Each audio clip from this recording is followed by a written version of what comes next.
All right, good evening, everyone, and welcome to this meeting of the Troutdale Budget Committee for Monday, April 22nd, 2024. And if we could have roll call, please, Sarah. Yes. Mayor Lauer. Here. Councillor Ripma. Here. Councillor Caswell. Here. Councillor One.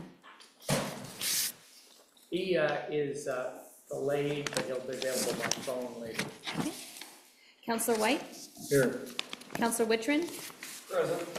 Councillor Glantz. Present. Tammy Stephenson. Here. Jean Bent. Here. Heidi Timberman. Here.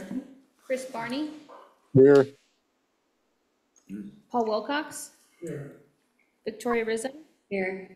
Rich Allen. Here. And our alternate, Kevin Minkoff. Here. Okay, go ahead, Mr. Mueller. Okay, I believe Sarah has a quorum, Yes. so tonight we'll do our regulatory requirements as we do each time, some public comment, and then we'll move directly into follow-up on the general fund expenditure reductions that is the assignment from the last meeting. So as is the case each time, business-like manner, 5 minutes, limited to the proposed budget. Other city issues not in order, 3 parts, Zoom, present, and written, and then the chair would then, following that, close the public comments. So with that, I will turn it back to you, Mr. Chair. Okay, this time I would like to open the public comment period for the fiscal year budget of 2024-2025, and any citizen may speak to an item relative to the budget. And I guess let's first start with our alternate, Kevin Minkoff. Thank you. Yeah. May I share my screen? All right. Share. Thank you.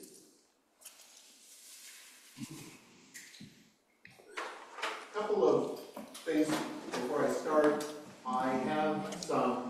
There are questions that I'm proposing.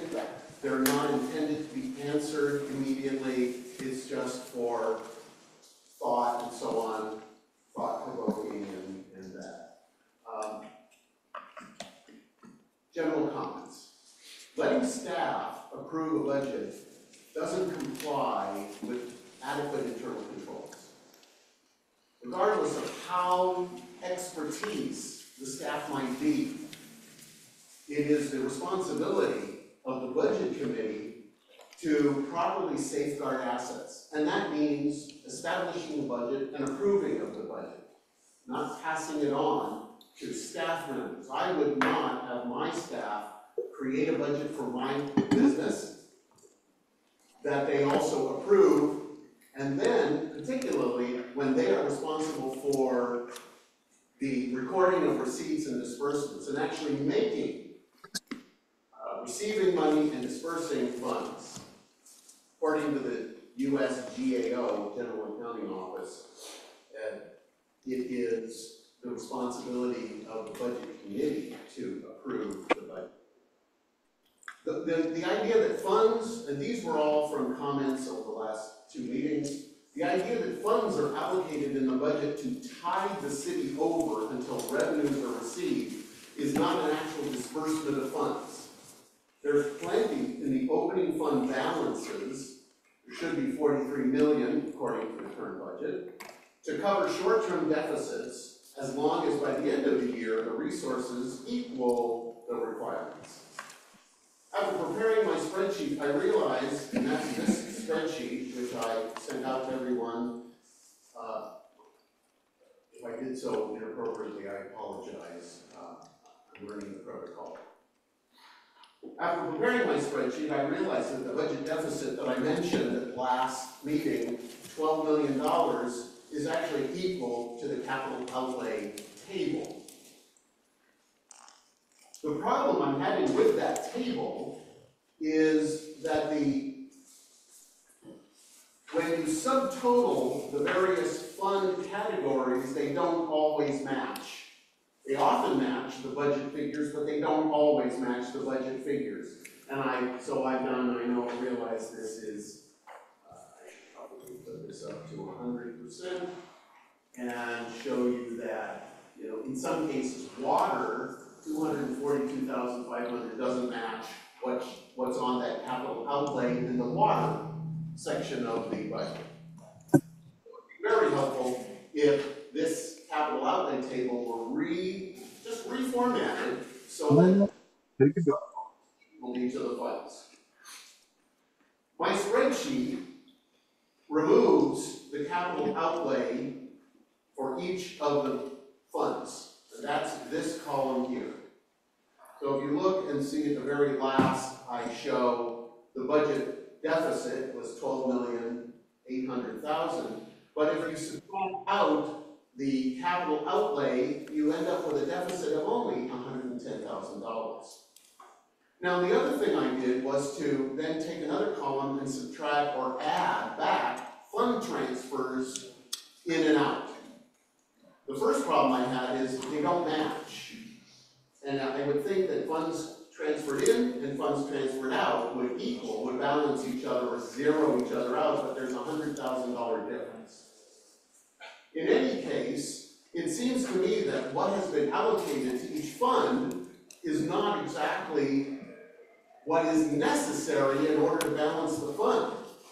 So if we look at the general fund, for example, the transfers in are 1.7 million and transfers out are 1 million, but there's still a deficit in that fund. Now, why isn't transfers in from other funds $2 million or 1.7 million and no transfers out? Unless there are some mandatory judicial requirements for those fund transfers, they don't make sense to me. I also have removed contingencies and unappropriated funds from this spreadsheet. Appropriating funds in a budget for all capital expenditures is irresponsible.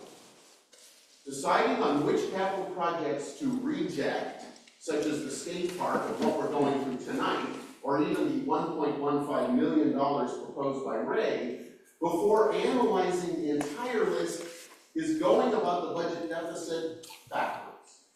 The first step in determining which capital projects to invest in is to separate the capital outlay table into needs versus wants. That's the first step. I emailed Ray about this over the weekend, and he replied that it's very difficult to determine needs from wants.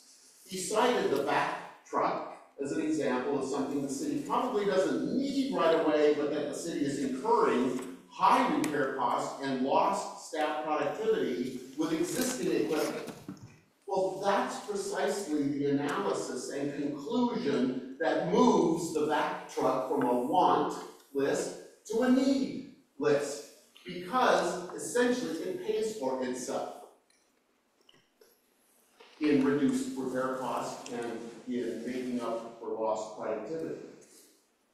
The budget committee, instead of trying to figure out what to eliminate from the need list, that's, it seems to me, what this committee ought to be focused on.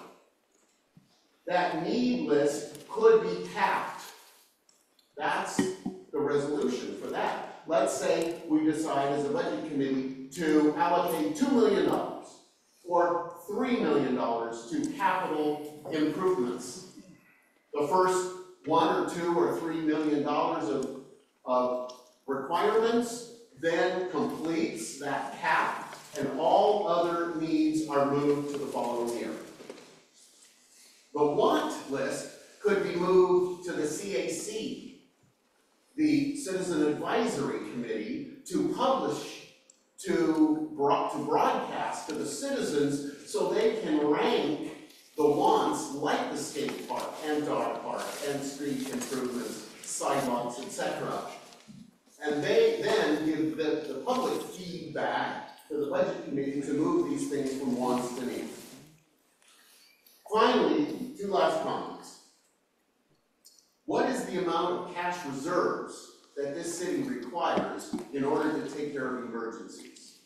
If we have another catastrophic fire in the gorge that burns all the way through the city of Troutdale, $30 million, as what the budget suggests we'll have at the end of this next fiscal year, $30 million won't pay for anything.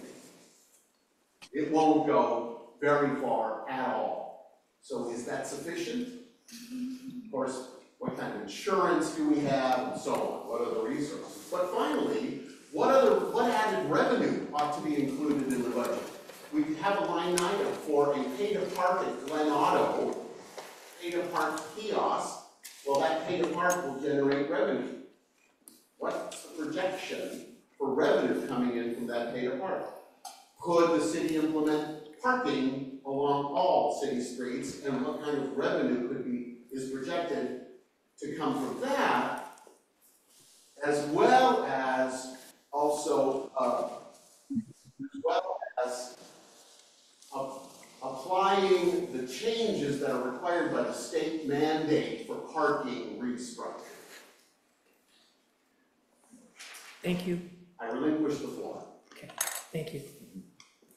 Okay, Sarah, did you receive any written comments? I did not. Okay. Anyone on Zoom wishing to address the Budget Committee this evening? I'm not seeing any. Anyone in chambers? No, okay. Okay, at this time, I'd like to close the public comment period. Public comment period is now closed. Okay, thank you, Mr. Chair. So, Budget Committee duties, as we reviewed before, four major: receive the budget document, hear and consider public comment, which we've taken the opportunity each of the 3 nights. The remaining 2 are discuss and revise the budget as needed and approve the budget and property taxes. So the city manager is going to address the follow-up item from last meeting on what he sent out and opening, or not opening comments, but comments regarding that. So I will defer to him. Thank you, Eric. I want to thank you all so much for the time that you spent so far on this matter. It's a lot of money and it takes a lot of the quality of your time, but what comes out of this is great input into the quality of life in Troutdale. It is a little more concerning, as we've talked about the last couple of meetings, because this is the last year of the old contract for fire and police. And the unknown makes us a little nervous, and even though we have a very good ending fund balance that we keep carrying over, you never know if anything's ever going to be enough. And so that is a good concern and a good expression of that concern. All your input is appreciated. Thank you for that. But it's important to remember the role of staff in the process and the role of the council and the budget committee. For over 100 years, it has been the rule in America for cities to hire professional staff with expertise to run the operations.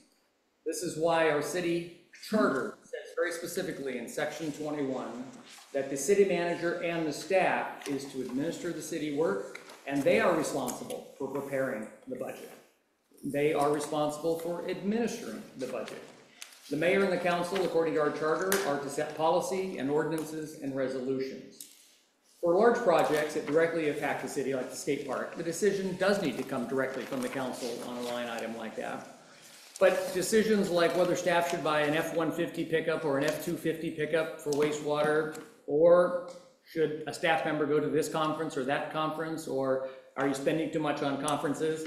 That's not generally a decision that council and the budget committee has thought wise to get involved in. It doesn't make for an efficient process of creating a budget. Some people may also say that, well, maybe we should cut our budget because it'll help our citizens who may be struggling. The fact of the matter is, cutting anything in the budget will not help our citizens $1 because the revenue is not being impacted. The revenue is still there, and since we are entering a year where we're concerned about having sufficient funds for fire and police, I don't see anybody suggesting we don't charge the full tax rate per thousand on our property taxes. But we do need to understand that cutting the budget actually does adversely impact our citizens, those who are struggling. Because if our citizens are struggling in this economy, struggling with their income, struggling paying their bills, one of the things they look forward to is free and low-cost things that our city provides. So whether it's our parks, our rec programs, our First Friday, our free movies in the park, they are so popular because people may be struggling and they can take their bike, walk to, have all these great events. And so if we want to help our citizens continuing the events that they have already, I guess, voted with their feet to tell us are very popular, it's important that we continue those. That would be a great way to do it. And I just want to make a couple comments from public comment. Number one, the staff does not approve the budget. That was said several times. No, the staff never approves the budget. The staff never says we approve the budget. That is not ours to approve. However, according to state law and the charter of the City of Troutdale, the staff is supposed to create the budget and administer the budget. So what you see before you is doing our job under the charter. A comment about the $43 million being available to have startup costs at the beginning of the year is an inaccurate statement of budget law. Remember those siloed funds?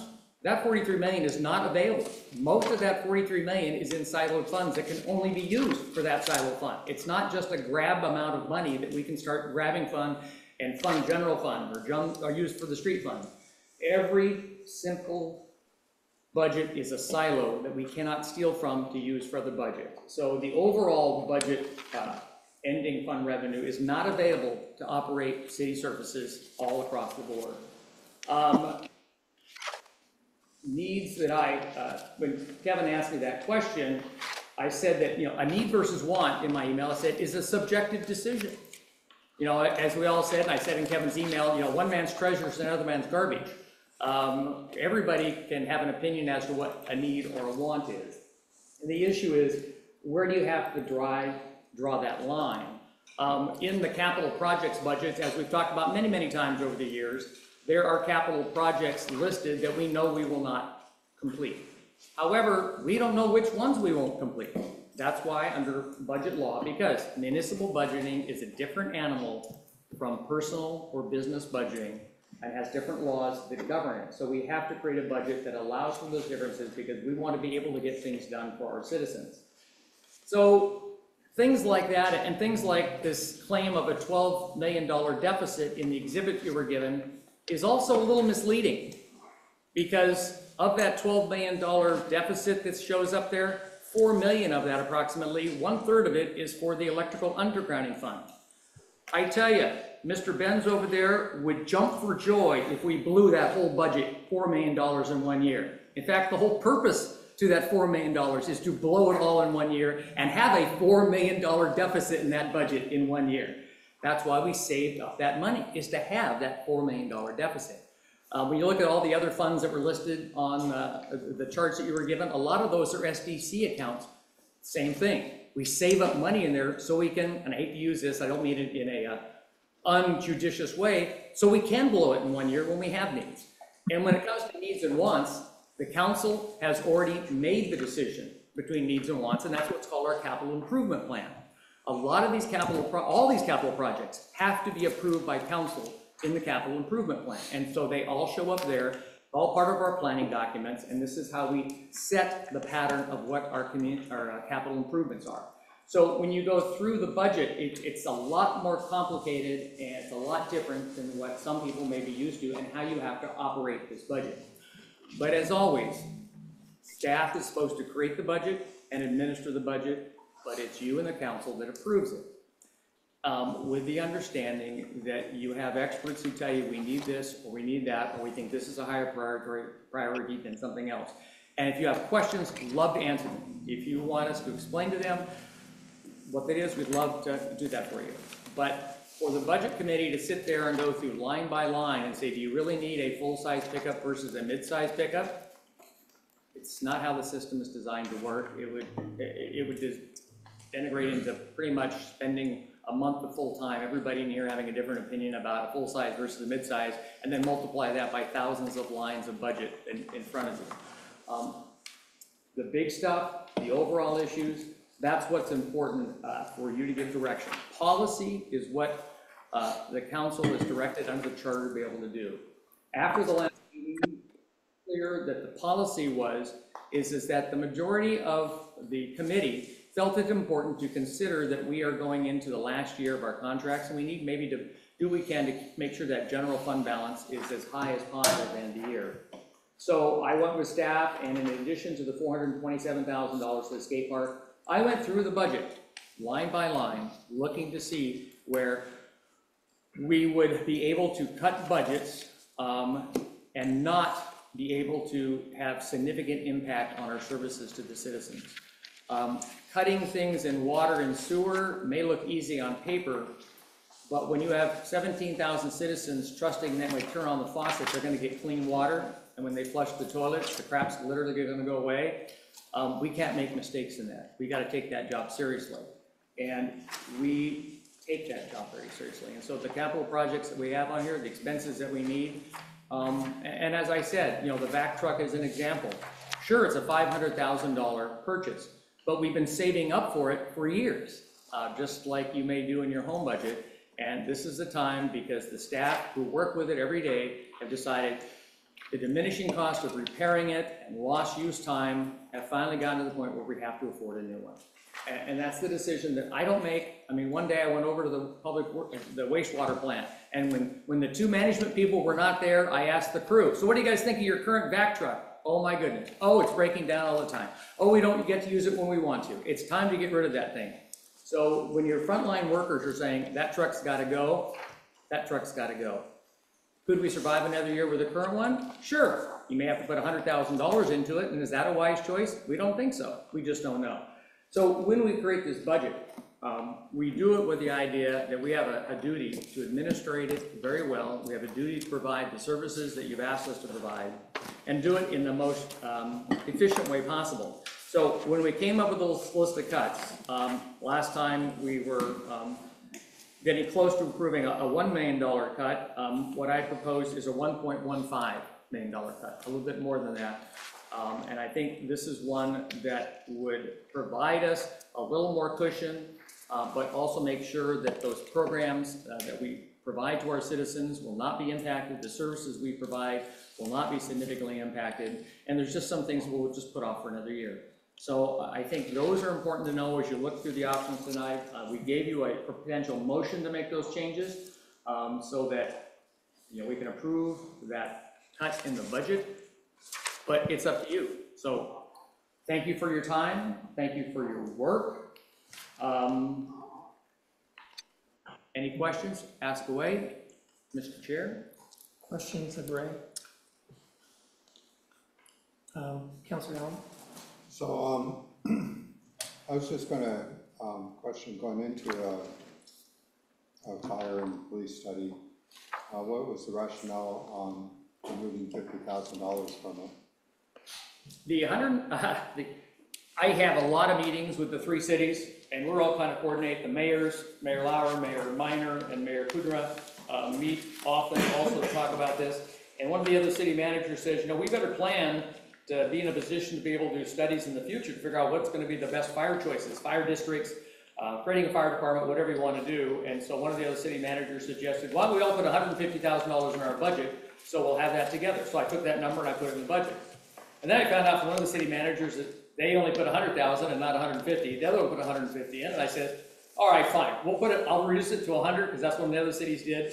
And I think if the three cities have $300,000 between us to be able to research the fire studies, I think we'll have a fair amount of war chest to be able to prepare ourselves for making that decision. And if one or more of them drop out, we'd still be able to do contingency or something? Yeah, always. That's why we have contingencies. If some unknown thing happens, we can come back and ask the council to invade contingency. Okay, fair enough. Same question for legal professional services. Those are the two main ones. I understood the rest. I didn't understand those two. I'm sorry, which one? Legal professional services. Oh, cutting 50,000. Good question. Every year, for as far as I can remember, Eric, we put $240,000 in the budget. That budget pays for Jordan Ramos and Ed Trumke. And every year, we don't know what we're going to spend because it depends on how often the council calls them, asks them for a legal opinion, how often we have legal issues that they have to spend time on.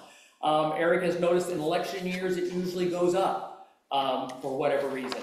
And so when I look at what's been spent the last 3 years, like $130,000, $125,000, and $189,000. So to adjust it from 240 down, Rich, I said, fine, let's make it 190, which is the most we've spent in the last 3 years, and we'll just go with that. And if we have some big legal problem or big legal issue, well, that's what the contingency is for. But, you know, that may be a good representation of what we're likely to spend next year. It's 190,000, so that's how I just reduced the 50. That was my logic. Yeah, that's fair enough. I was thinking that if we didn't do the CCB parking or the imagination station, there's a chance that somebody's going to get hurt and we're going to have some extra legal issues to deal with. We left in the imagination station. And for me, the $100,000 to help fix some of the soft spots on the surface, because that is a safety issue. It really bothers me when I go over there. Second of all, 5 years ago, we spent $800,000 for that thing. And I'm just furious that the substrate was allowed some organic material in it that causes those soft spots. Right. So only to protect people and because it is a signature park in Troutdale, we wanted to keep that. When I talked to Travis about the parking lot behind you here, it's slowly degrading. It's still usable for another year. I don't know that there's a safety issue mainly, but it's slowly crumbling more and more every year.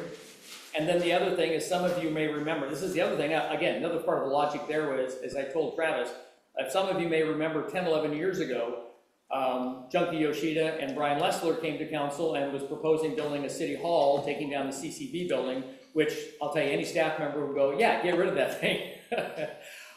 And build a 3-story city hall over there with a basement parking lot. Well, one of the council goals that I've been given, again, one of the policies that I've been directed to is do what I can to see what we can do to find a city hall for the city, as opposed to dispersing staff at least 4 different locations where they used to be in one, which is inconvenient to manage staff and it's inconvenient for our citizens.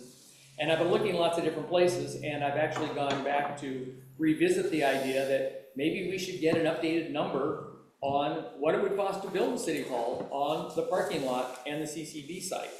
And just bring the number to council. The council gets to decide whether we should move forward with it or not. But the council can't make an educated decision unless I give them the information to make a good decision. Saying all that to say, Rich, since if I get that information in the next 6 months to a year, the council makes a decision in the next year or two that, yeah, we want to pursue that as a city hall, then we tear down the CCB and build a building there in 3 or 4 years, why would I spend $150,000 repairing the parking lot? So it's like, put it on hold just to see what happens with that proposal as it comes to fruition. That's why I cut the 150 and not the 100. Oh, fair enough. I'm glad you're thinking. I was. You don't have to agree with me. No one has to agree with my thinking, but I would challenge you to say at least I wasn't thinking. No, that's fair. Those are all fair statements. I appreciate it.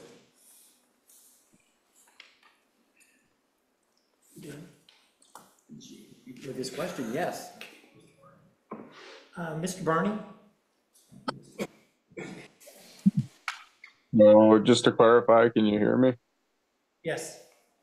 Okay. So I guess the question I had was about what you were saying earlier, Ray.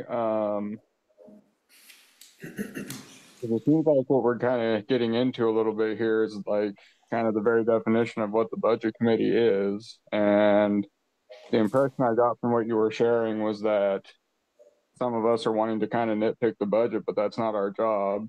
But I saw a description of the budget committee that says its job is to advise the council on fiscal and budgetary matters, which seems to me like that would be the idea of that would be to say things like, hey, we're spending too much money here, or we should have less money there, that kind of thing.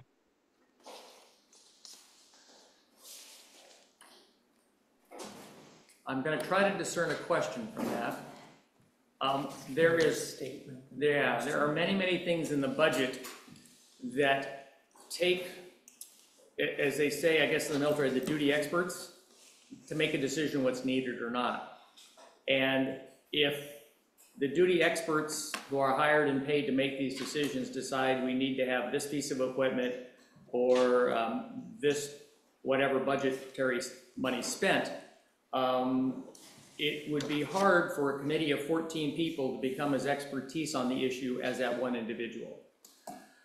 Then you have the problem on nitpicking is that you have one of 14 people think you should buy a mid-sized truck instead of a full-size truck. You have a second person who thinks you ought to spend only $90,000 on the Imagination Station repair, not $100,000. And then everybody has their own small opinion on small little matters that won't efficiently go through this process. And it's not how the system was designed to work efficiently. Asking questions about every line item in the budget, go for it. But as I said on the back truck, I can't justify why we buy one next year or not. I had to talk to the people who use it to tell me. I rely upon them too, because trust me, I don't know half as much about, a third as much about water as David Schaefer does, and I would never pretend to know that amount. And so the bigger policy issues, the overreaching things, such as large issues like the skate park, absolutely. That is a decision, that is a policy decision the council needs to make. Giving staff a dollar figure saying, you know, I really feel more comfortable if you cut X amount more out of the budget, then you give it to staff to do. Just a short story from our neighboring city to the Gresham. I had a department head over there a couple of years ago, was a friend of mine, submitted his budget, and he gets back from the finance department, oh, by the way, from your budget, we cut out this training position of $150,000 out of your $30 million budget. My friend went ballistic. This finance person had no clue what was important for training or for staffing in a $30 million department that he oversaw. And if they had come back and said, you need to cut $150,000, that would have been fine with him. But to specifically tell him what he should or shouldn't cut in a budget that he manages and knows the best about, and he is being paid to be the expert on that budget, really kind of degrades the process and the individuals in the process. It is a fine line, Chris, what you've asked me to talk about, because I don't want it to be interpreted to mean I don't want anybody here questioning the budget. But there's a fine line between questioning the budget and try to micromanage every line item expense with 14 different people's opinions of it, when you pay lots of money to staff to know what's best. And if we have a history, and I'm gonna go back to this one, gang, if we have a history of spending your money wisely, I think that should go for something, and that's not to say don't ask questions. I hope I answered the question that was more of a statement. Mr. Allen? So I Thank you. the back truck twice. I'm just telling you from a citizen, I've seen the back truck in action, and your staff's not lying to you. I'd like to see something that can do a better job. Well, yeah, and the pump on the front of that, just the pump hanging on the front of that vehicle is $38,000 to replace. We had just to replace it like 3 years ago. Yeah, Yes, sir. yeah, it needs help.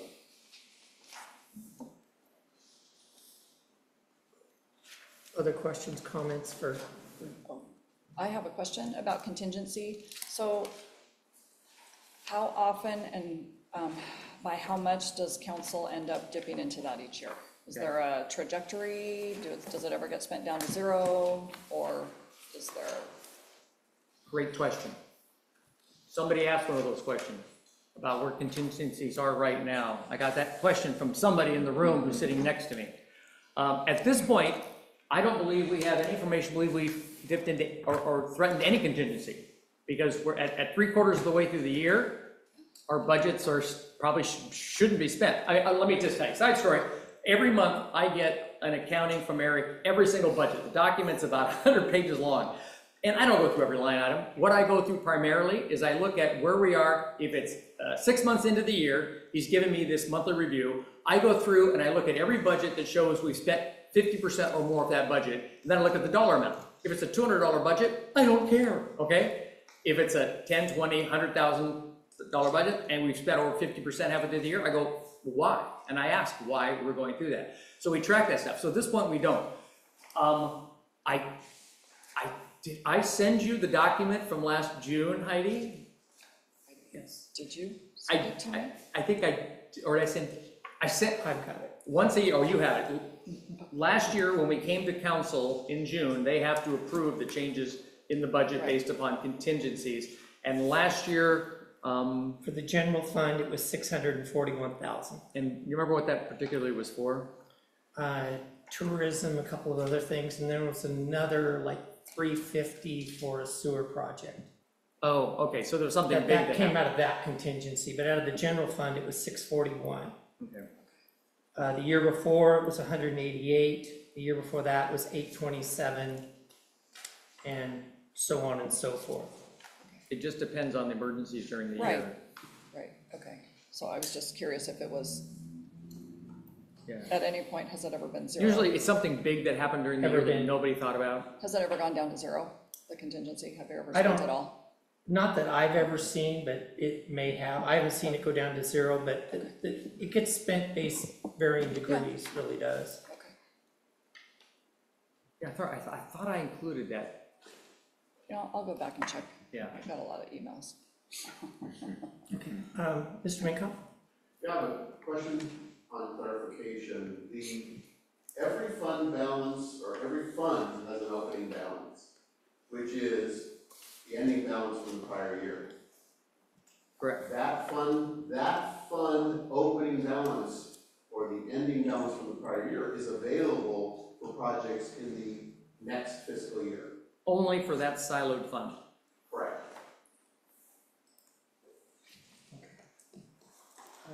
Ms. Rizzo? And only if that amount has been appropriated. It doesn't matter Oh, if there's that's true. $5 million in that. If there's no appropriations, there's no availability.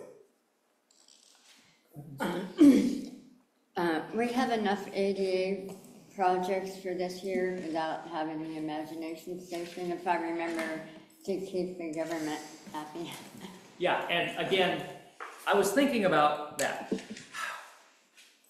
Federal law says we have to upgrade everything in this city to ADA standards. But because they know it would kill all of the municipalities and cities and states in the United States, they say, they don't tell you you have to do it in 1 year. You have to show that you're making, I don't know what the phrase is, Travis, reasonable progress toward kind of a plan.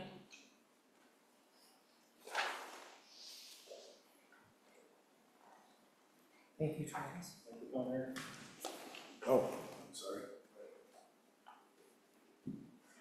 I'll make sure everyone can hear me. There you go. So the federal government does not provide a specific metric that you have to meet. What you have to have is an ADA transition plan in place to show that you've inventoried all of your issues and that you've laid out a plan to, work your way through those over time. Where it gets tested and where some larger agencies so far have been tested is in the courts. So City of Portland, ODOT, I believe the City of Bend, have all been through this.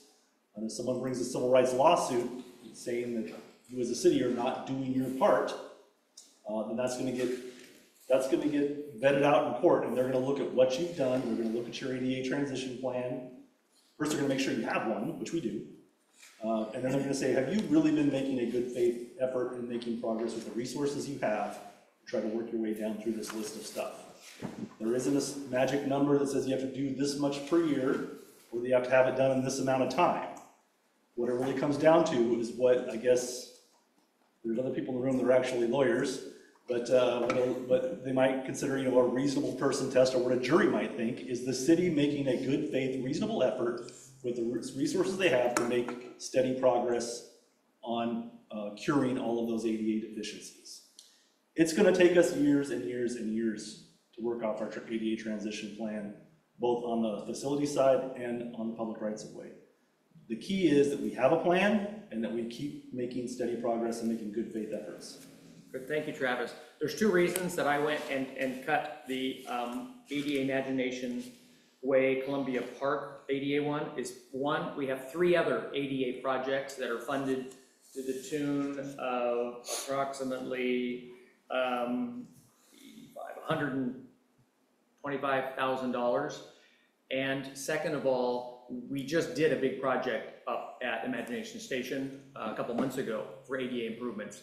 So, all right, we just did a big project up there to improve. This was the second part of that project. We can put that off a second year because we just did an improvement up there. So if somebody says we're not making adequate progress at the Imagination Station, say, well, we did one in 23, 24, we skipped 24, 25, and maybe it'll come back later. And we are doing these other projects in 3 other locations in the city. So that's the reason why I felt we could do without that one this next budget year.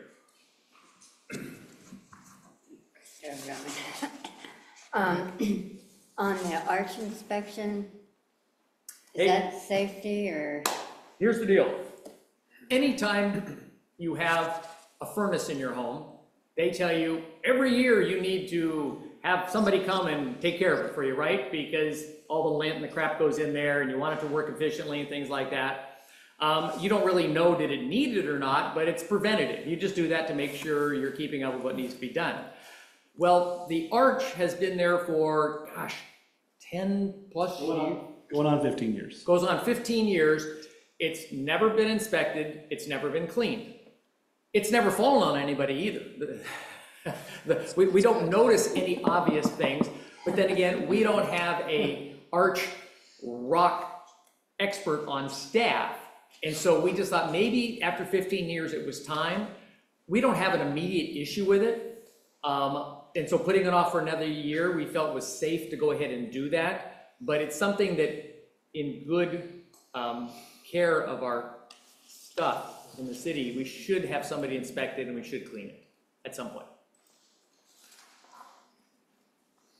Mr. Minkoff?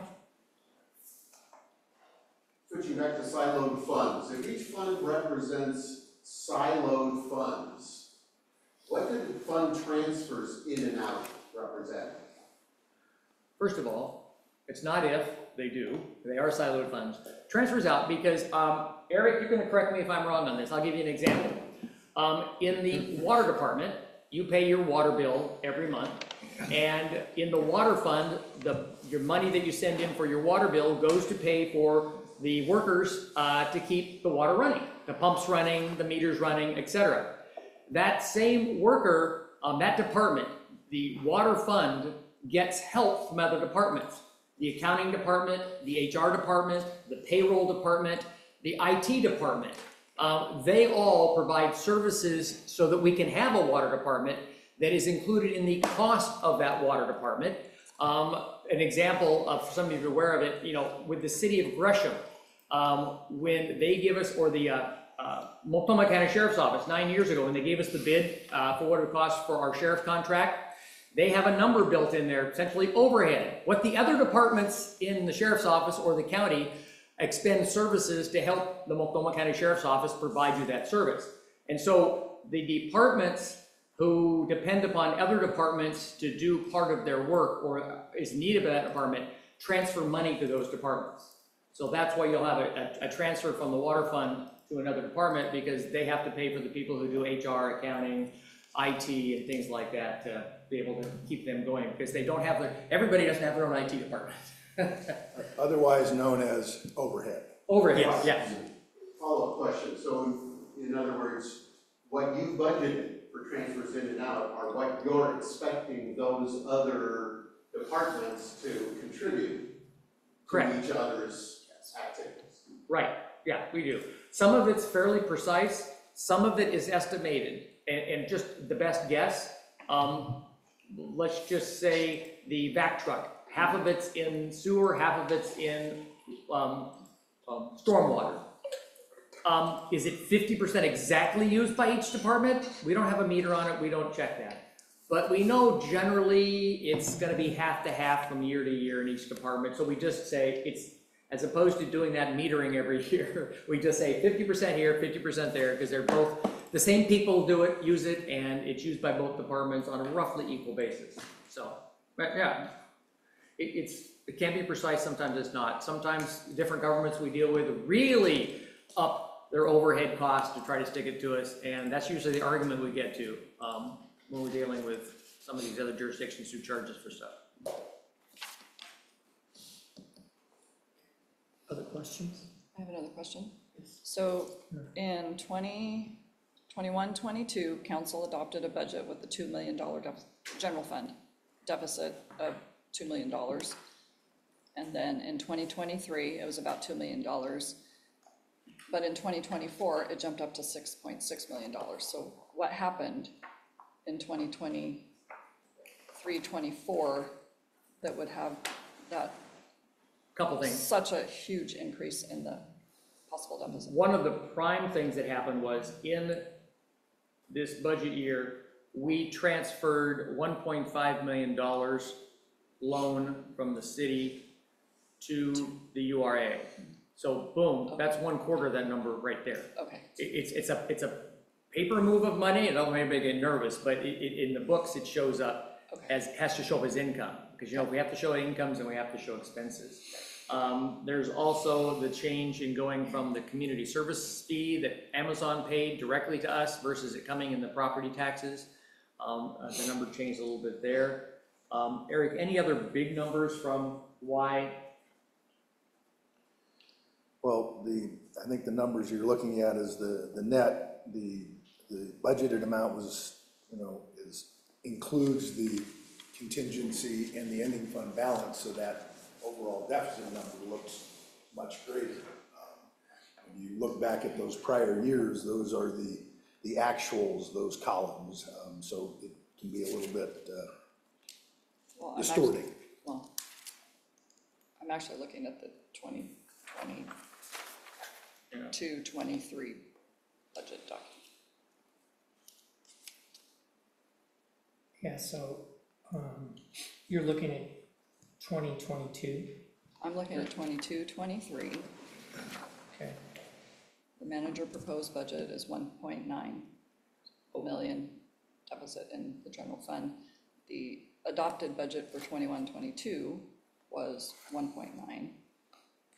And then the actuals for 20 and 21 are the first preceding year. And that.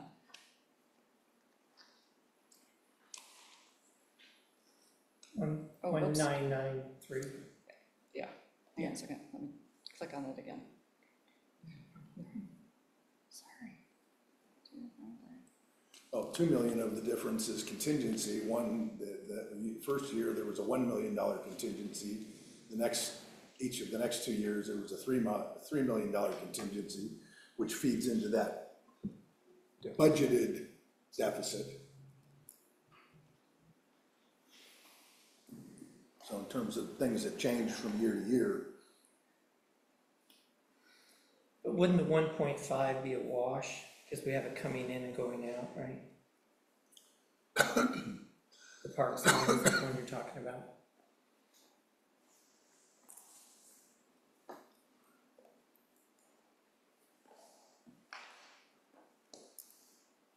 yes, Okay, didn't want to overspeak, but yeah.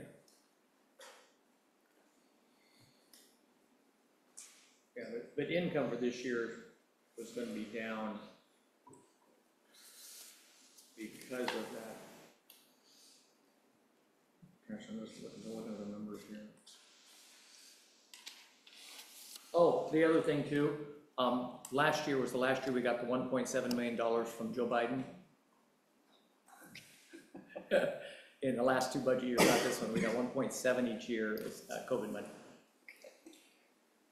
We call it Biden bucks internally. Well, yes, that's very common. And I don't mean that to be political plus or minus, that's just the administration it came from. So that's gone, so that's 1.7 right there. But I understand what you're saying, it's a larger increase, Yes, because you look at, we're going from 2 years at 11% to last year and this year at 28%, right. Yeah, substantial. which is a pretty big gulp.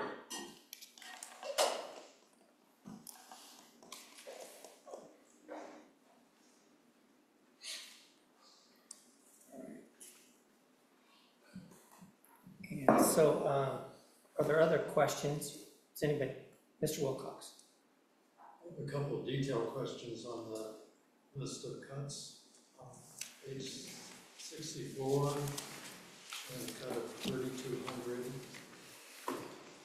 Under 8224, I'm seeing 7 different line items. It's not obvious for the 3,200 breakdown is for all those.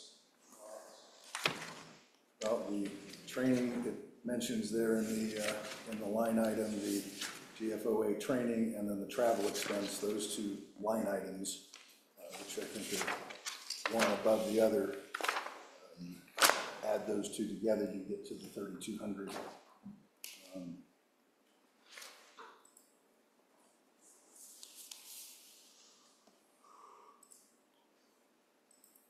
Can you give the account on the page?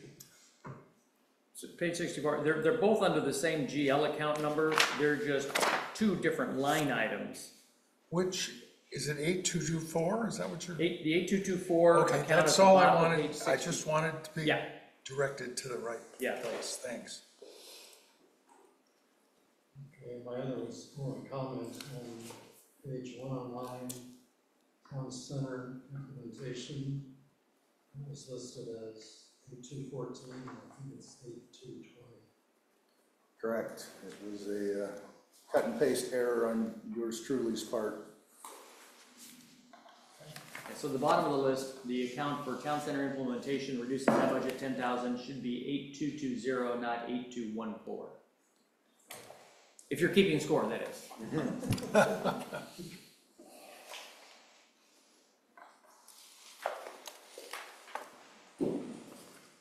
Okay.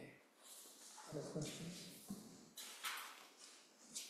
I just want to clarify something. I don't think anybody's here to question staff or demean staff in any way, or try to indicate that staff isn't doing their job or doing their job very well. Whether we like it or not, our job is to review the budget, analyze the budget, and approve the budget. That's our job. And whether that takes us 12 minutes or a month, I mean, that's kind of how it is. We have a job to do, and I think we all signed up for it, and I think we knew what we were getting into when we signed up for it, didn't we? I think that's what the citizens expect us to do, and frankly, I think everybody expects us to do that. And most of the questions, I know the ones I ask aren't to demean anybody, it's just so I have a better understanding of something. So if somebody asks me, I know how to respond to them. But, you know, we've got the budget committee. That's this group. Everybody has an equal vote. Every one of us does. And then it goes to council. And council has the ability to change the budget any way they see fit. Kind of hope they don't, but they do have that ability. But one of the reasons that it goes through this process is you have more citizen involvement, frankly, than what you do at the next level. And that's why we do what we do.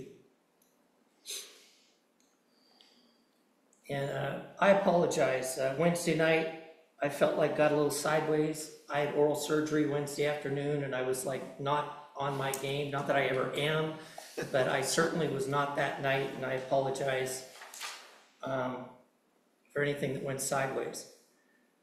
But with that said, you know, we are doing a process. You know, I know a lot of years where we went through this thing line by line, every page. And those of you that are really old like I am can remember that process. And it took 4 nights in a row of about 5 hours a night. You were around then. And I would say it was closer to brutal than what we've been through here. Although some people think this is pretty brutal. But that was really brutal, and we've tried to do things better. We've tried to find better ways. We've tried to be more efficient. Sometimes I think there's more questions, and other times there's not. And it doesn't mean that anybody's not doing a job any better than anybody else, or the committee's not doing their job. It's just sometimes there's more to it. And I think for me, in a year where we are faced with what we're going to be faced with next year, I think we owe it to ourselves and we owe it to the citizens to do a little bit more work. Okay.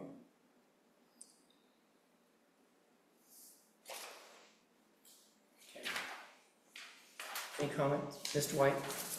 Yeah, I agree with, you know, you look at a city like Wood Village, and they are very strict on their budget, and they go line by line. And as a result, they have a really tight budget over there. Nothing gets by them. And, you know, I think a lot of the questions I ask are because I want to be able to explain it to someone that isn't involved in the budget process. And I find that it helps staff more than they may know when we can calm down somebody in the public that is misinterpreting or is really concerned. And if we can give them a legitimate answer, it goes a long ways. So I hope staff knows me by now that I'm not offending anybody when I ask a question. It's just something I feel like I need to do, or I feel like I'm not doing my job. And as far as, you know, costs, you know, a lot of the things that cities control are really like a monopoly service, you know, like your garbage, your water, your sewer, your storm. A lot of the bonds and levies get passed by Portland and they're forced on us. You know, Portland a lot of times is in compression. So, you know, those costs add up. And, you know, I look at just our economic development, tourism, you know, that used to be fully intact with about $85,000 a year from the transient lodging tax that's generated by the hotels. It was kind of a grassroots. Kevin was part of the chamber. Our business members and citizens ran it, very grassroots, and the only money they had to spend was that $85,000. So they got really creative and they did a lot of the work themselves and got a lot done. You know, that's back when we used to have some events that we no longer have. And I couldn't help notice, you know, last year the actual was $738,000 that was spent compared to what I just explained. So it is important for us to watch the costs because someone's paying for that, you know, and it used to not cost our citizens a single dollar unless you stayed in a hotel in Troutdale. So that's just one example. And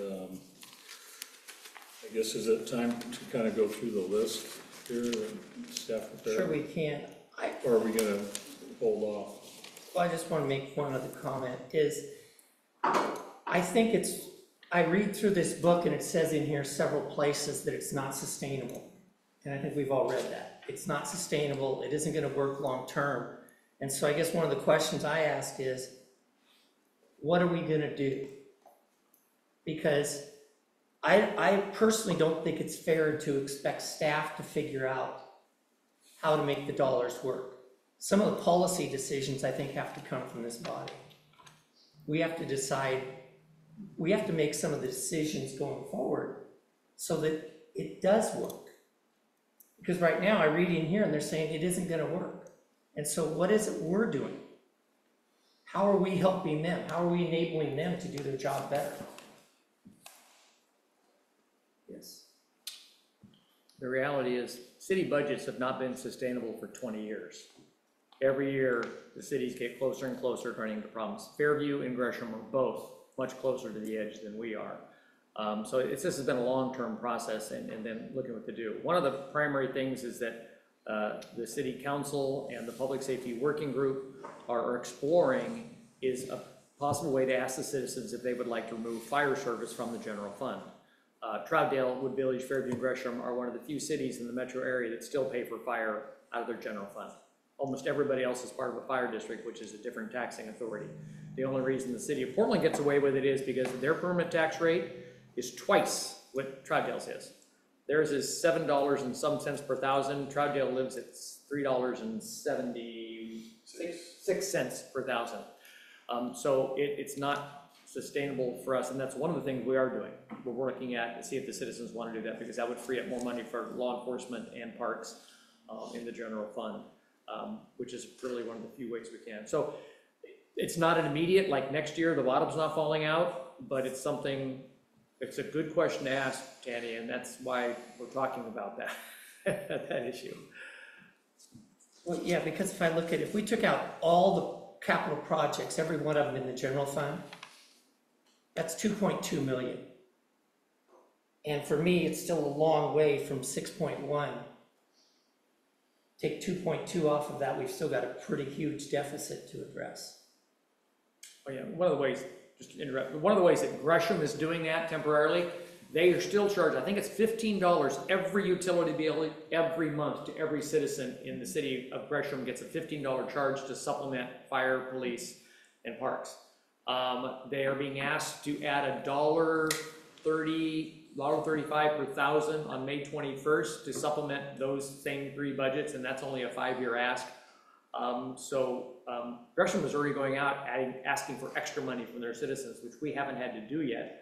But that's one of the reasons that pursuing a fire district is probably the best first option for a number of reasons, and I won't go into them now. That's what Public Safety Working Group and the council has been talking about. There's a number of benefits in addition to the monetary side to go to a fire district. But like I said, Gresham is farther down this road, and that's what they're doing to deal with it temporarily.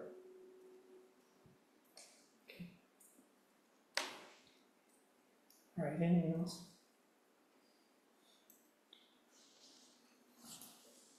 Okay, and so now do you want to go through the list? Now, please, everybody. I guess I'm wondering, we have the staff's list, and is that the only list? I don't want us to get to the end of the list and then have a couple of members here have another list. So are there other lists, or are we? Staff has not received any requests for anything else to be considered on a cut list. So the staff list is the list. Well, it's the list. Anyone could suggest anything they want. Of course. Okay. But I'm understanding that there isn't another list really out there. There's always another list out there. Okay. Well, no, that's what I'm asking. Is there or isn't there? Councilor White, you had your hand up? Yeah, I actually had a couple of things I wanted to add back on, and I had questions on staff's list. And I didn't realize that staff was, I thought the idea was for us to prepare our list for this meeting. So that's what I did. So I do have a few things I'd like to bring up. Okay. But I'll wait until we're at that point in the meeting.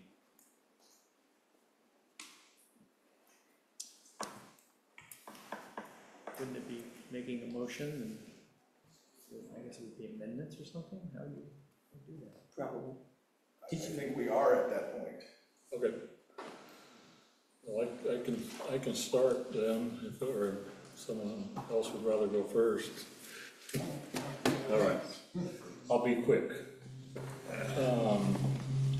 You know, the childcare reimbursement costs, I mean, that sounds like something I'd want to keep for if it's part of their benefits. Isn't that for council? No, we are keeping it, that's for council. Remember a couple of years ago, we passed the ordinance that said we would pay council members who needed it, and we haven't used much of it in the last year or two, so I said, let's cut it down from 3,600 to 1,600. I think we're good at that amount. And then the second one was the LOC conference. You know, that's not really a cut. We've never spent anywhere close to that budget ever. So I kind of think that was kind of a softball. It was, but you know, if all 7 of you want to go, you guys are gonna have to draw straws. It'd be great if we could get 7 to go, but I don't see it happening. And then I really hate to cut Ed because, you know, you just don't know what's gonna come up in a year. And we just had it, you know, dogs to parks, and you know, we could run into some legal situation. We didn't really cut it, as I said, that's probably, I think we only went over 200,000 once in the last 8 or 9 years, Gary. The high, I don't remember what year it was election year, and it was 220,000. 220 1 year, many years ago. And that line This is an item, election year. that line item also includes the contract prosecutor for the operation of the municipal court. So it's got that lawyer in it, but the vast majority of it is Jordan Ramus.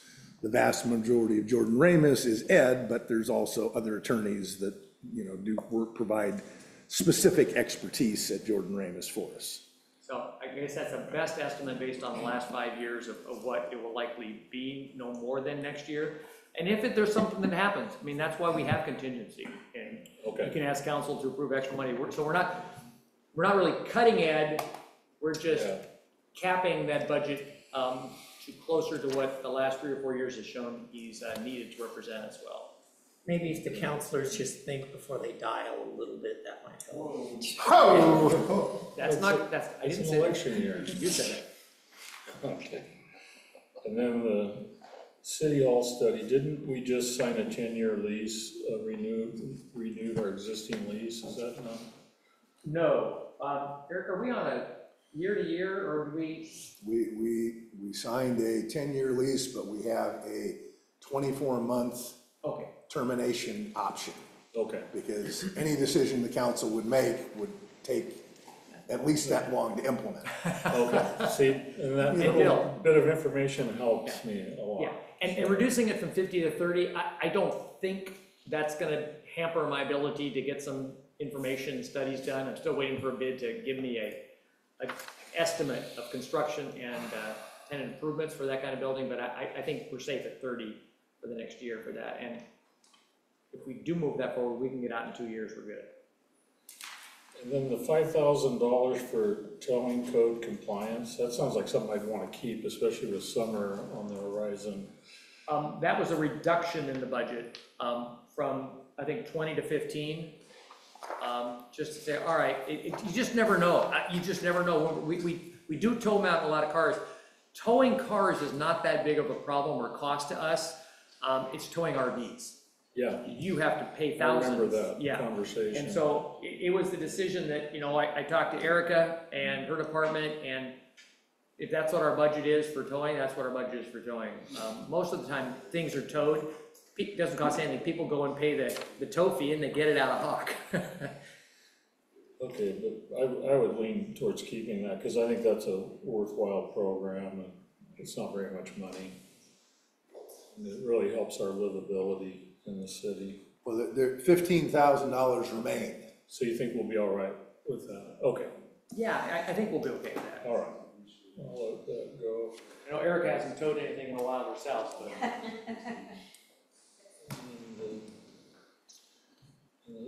The Beaver Creek Canyon repairs, and this one, I know what happened with the bridge with delays that were beyond our control. So I'm concerned about that. Yeah, for next year, we're right now finishing up trying to get our grants for the Beaver Creek Bridge. And next year, if we get those grants, next year we focus more about getting the bridge in and constructed next budget year. And then once that in, then the following year, depending where we're at, then we could probably put some energy into some repairs on it. I also know that this year we did some repairs already because we had a volunteer group, didn't we, Travis? I'm glad you kept your microphone. So we tried to get volunteers. Yeah, that's something that is kind of an ongoing thing. We usually have some money for that in the budget. It's usually around that amount the last few years, I believe. There's always repairs needed down there because the trail sloughs, the gabions, might start coming apart, the old retaining walls start to tip over, those kinds of things. And it's a different thing from year to year. We go in there and do various touch-ups and repairs, but we could get by for a year. I mean, those are things for the most part usually that are like, yeah, we'd like to get them done, but it's not, unless something happens that unexpected, it's not going to make the canyon unusable.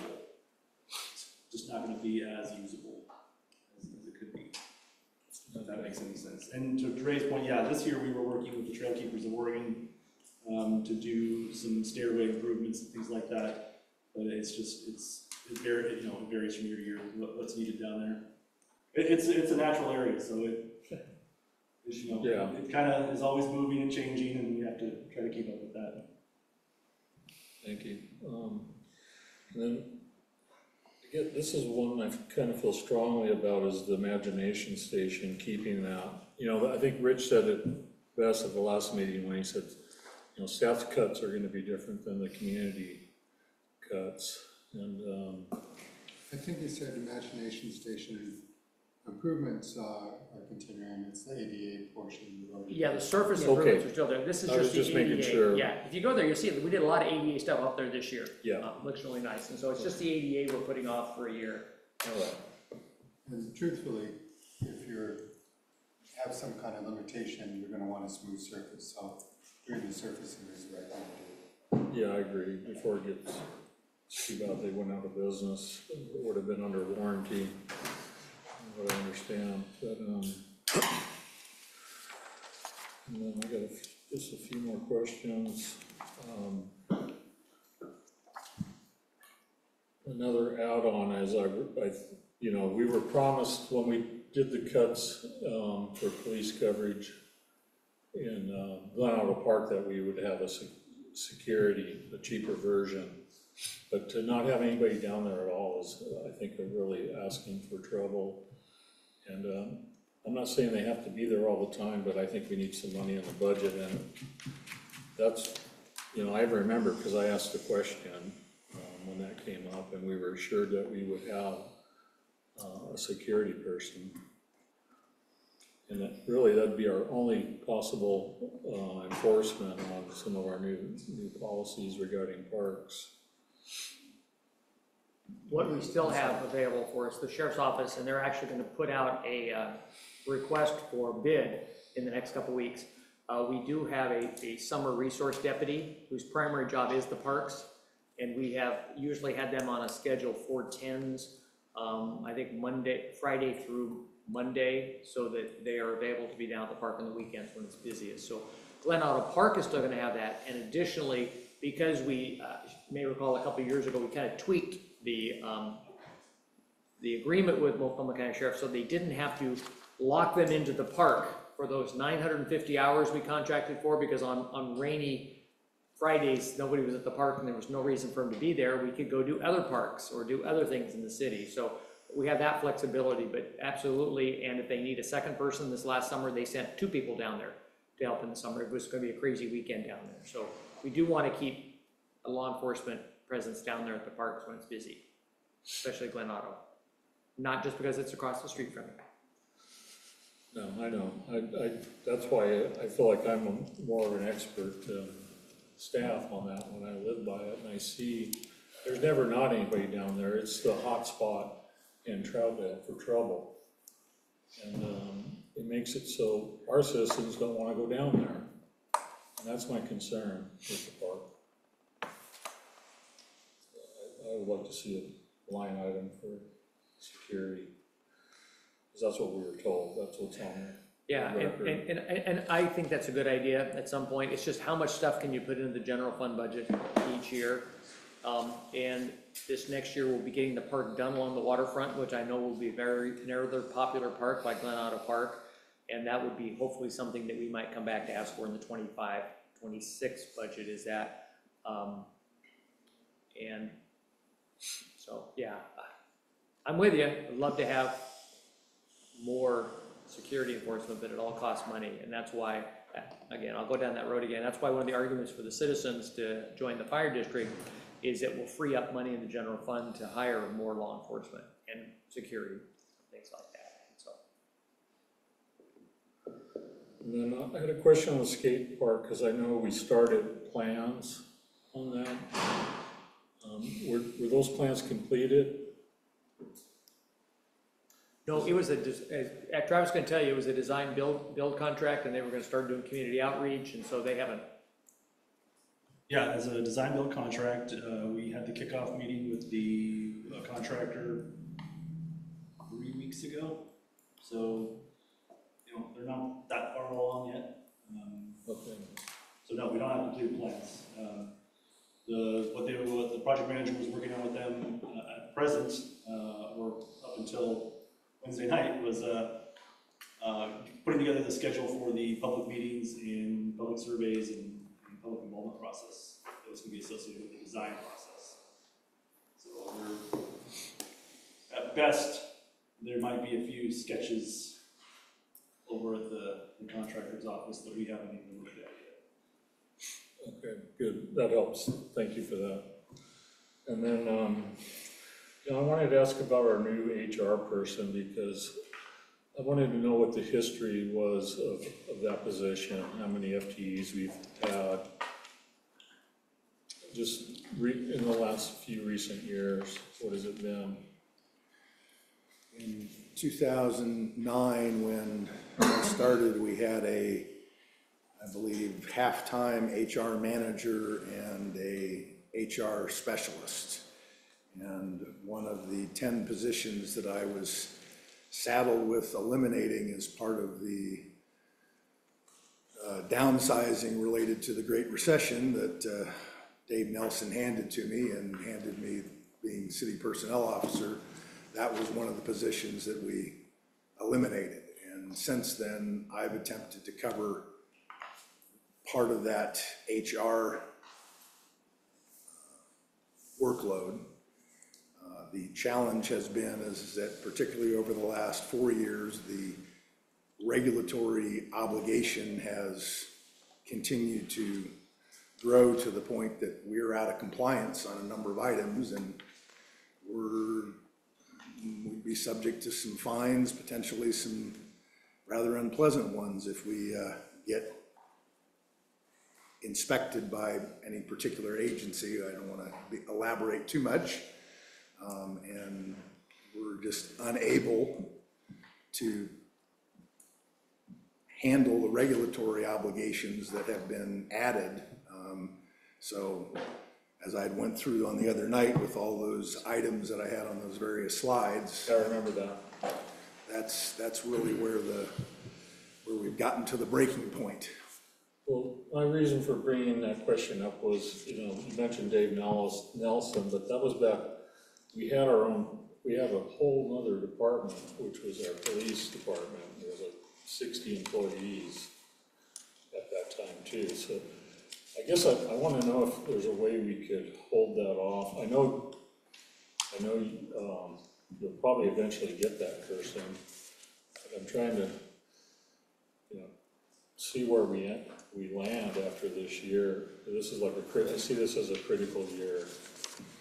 So I guess I would like to see a vote on whether we hire that person this year or next year.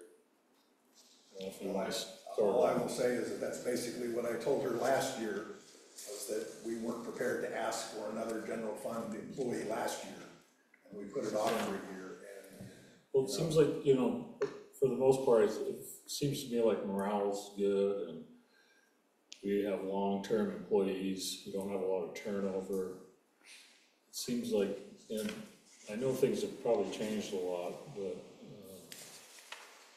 I know HR is kind of a fairly new type of a. Yeah, let me add a little bit. I'm going to talk about Eric, not behind his back, but in front of him. Eric is responsible for all of the finance issues with the city, all the finance departments. He oversees all of our IT responsibilities, and he oversees human resources, HR. When Eric says in 2008, 2009, when we let an HR person spot go, he had to take up that responsibility. He's still picking up that responsibility. And at some point, as more burdens get on that responsibility, at some point, people break. And I will tell you, Eric is the hardest working finance director I've ever been associated with in a lot of different industries. And honestly, if Eric says he needs help and HR person says they need help, we do need help finally. And I appreciate that, gosh, maybe we could wait another year. But as a lot of things, I am cautious about asking for FTE, and I do put off every year requests for increases in FTE from the department heads. And as Eric said, this year, it seemed like the right time to do it.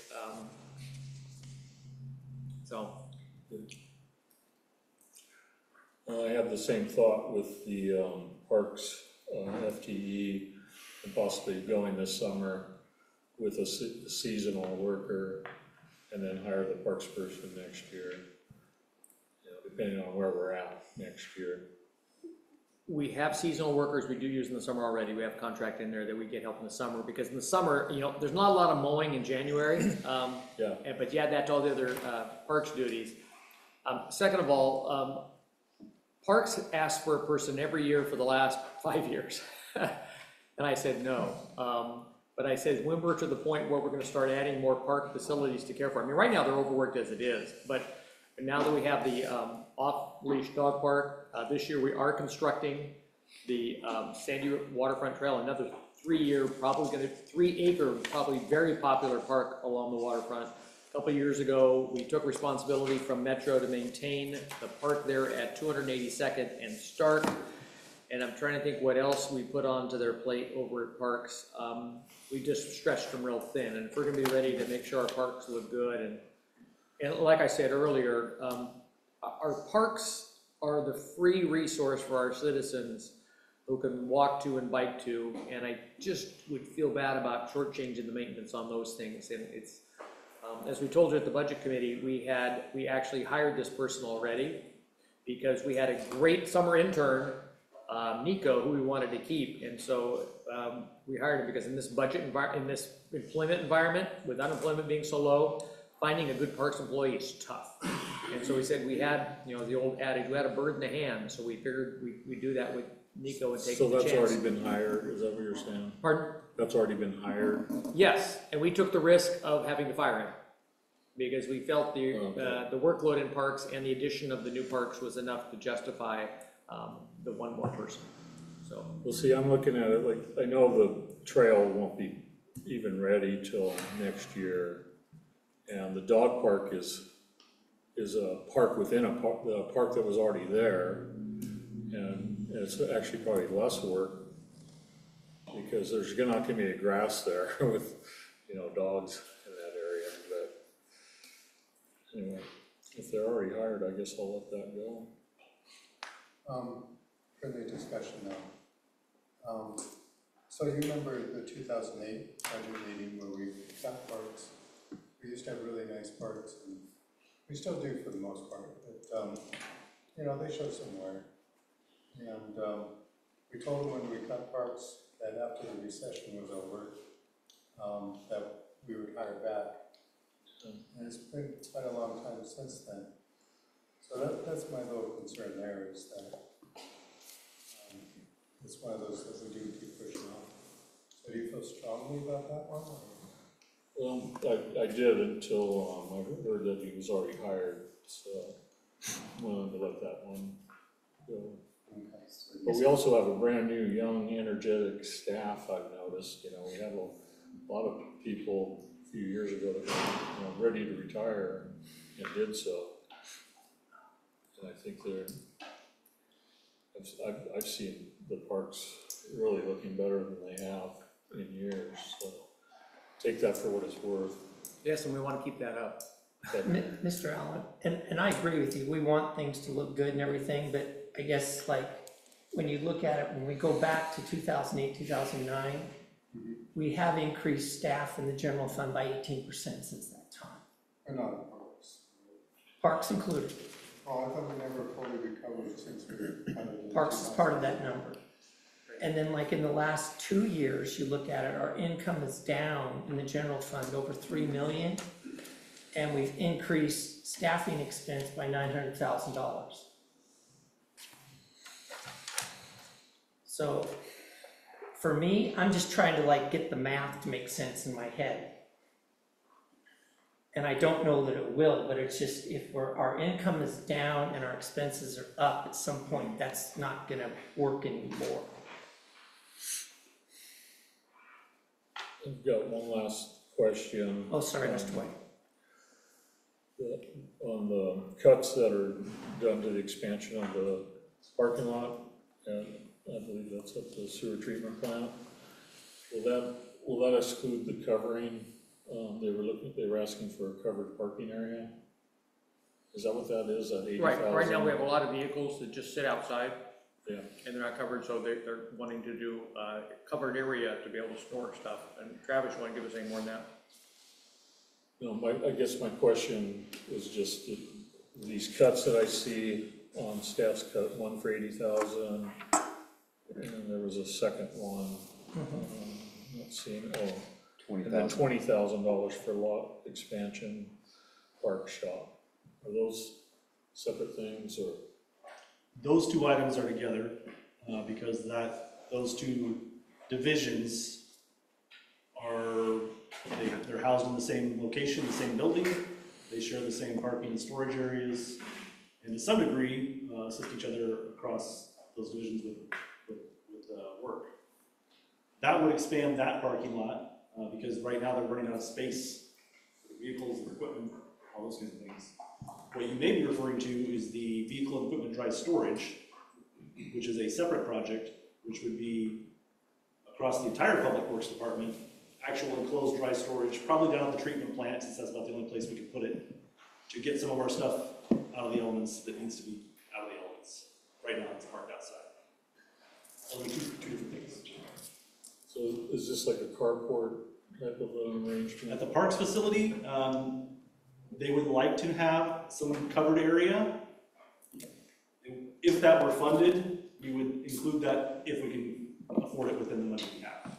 But it may be that 100,000 is eaten up just by expanding out the actual parking area itself, paving it, drainage, that kind of thing, in which case we'd have to sacrifice the covered part. That's what the equipment and vehicle dry storage project is really for. We probably still wouldn't have enough, but we'd be better. Okay, thanks, Travis. Yeah.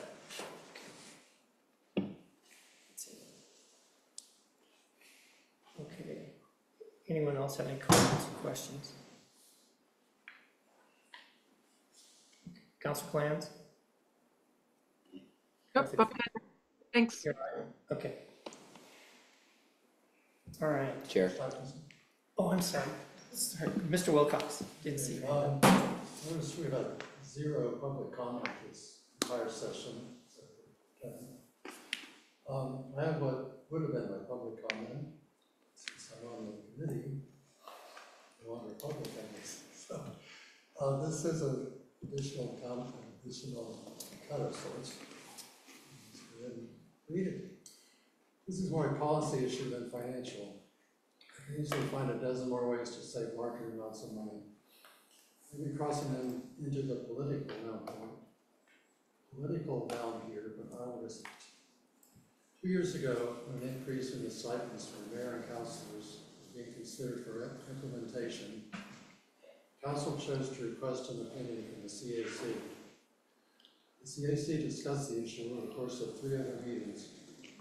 There were questions that remained unanswered, although they did forward a recommendation to not implement the increases of $250 per month for the mayor and $150 per month for councilors, from the current $550 respectively.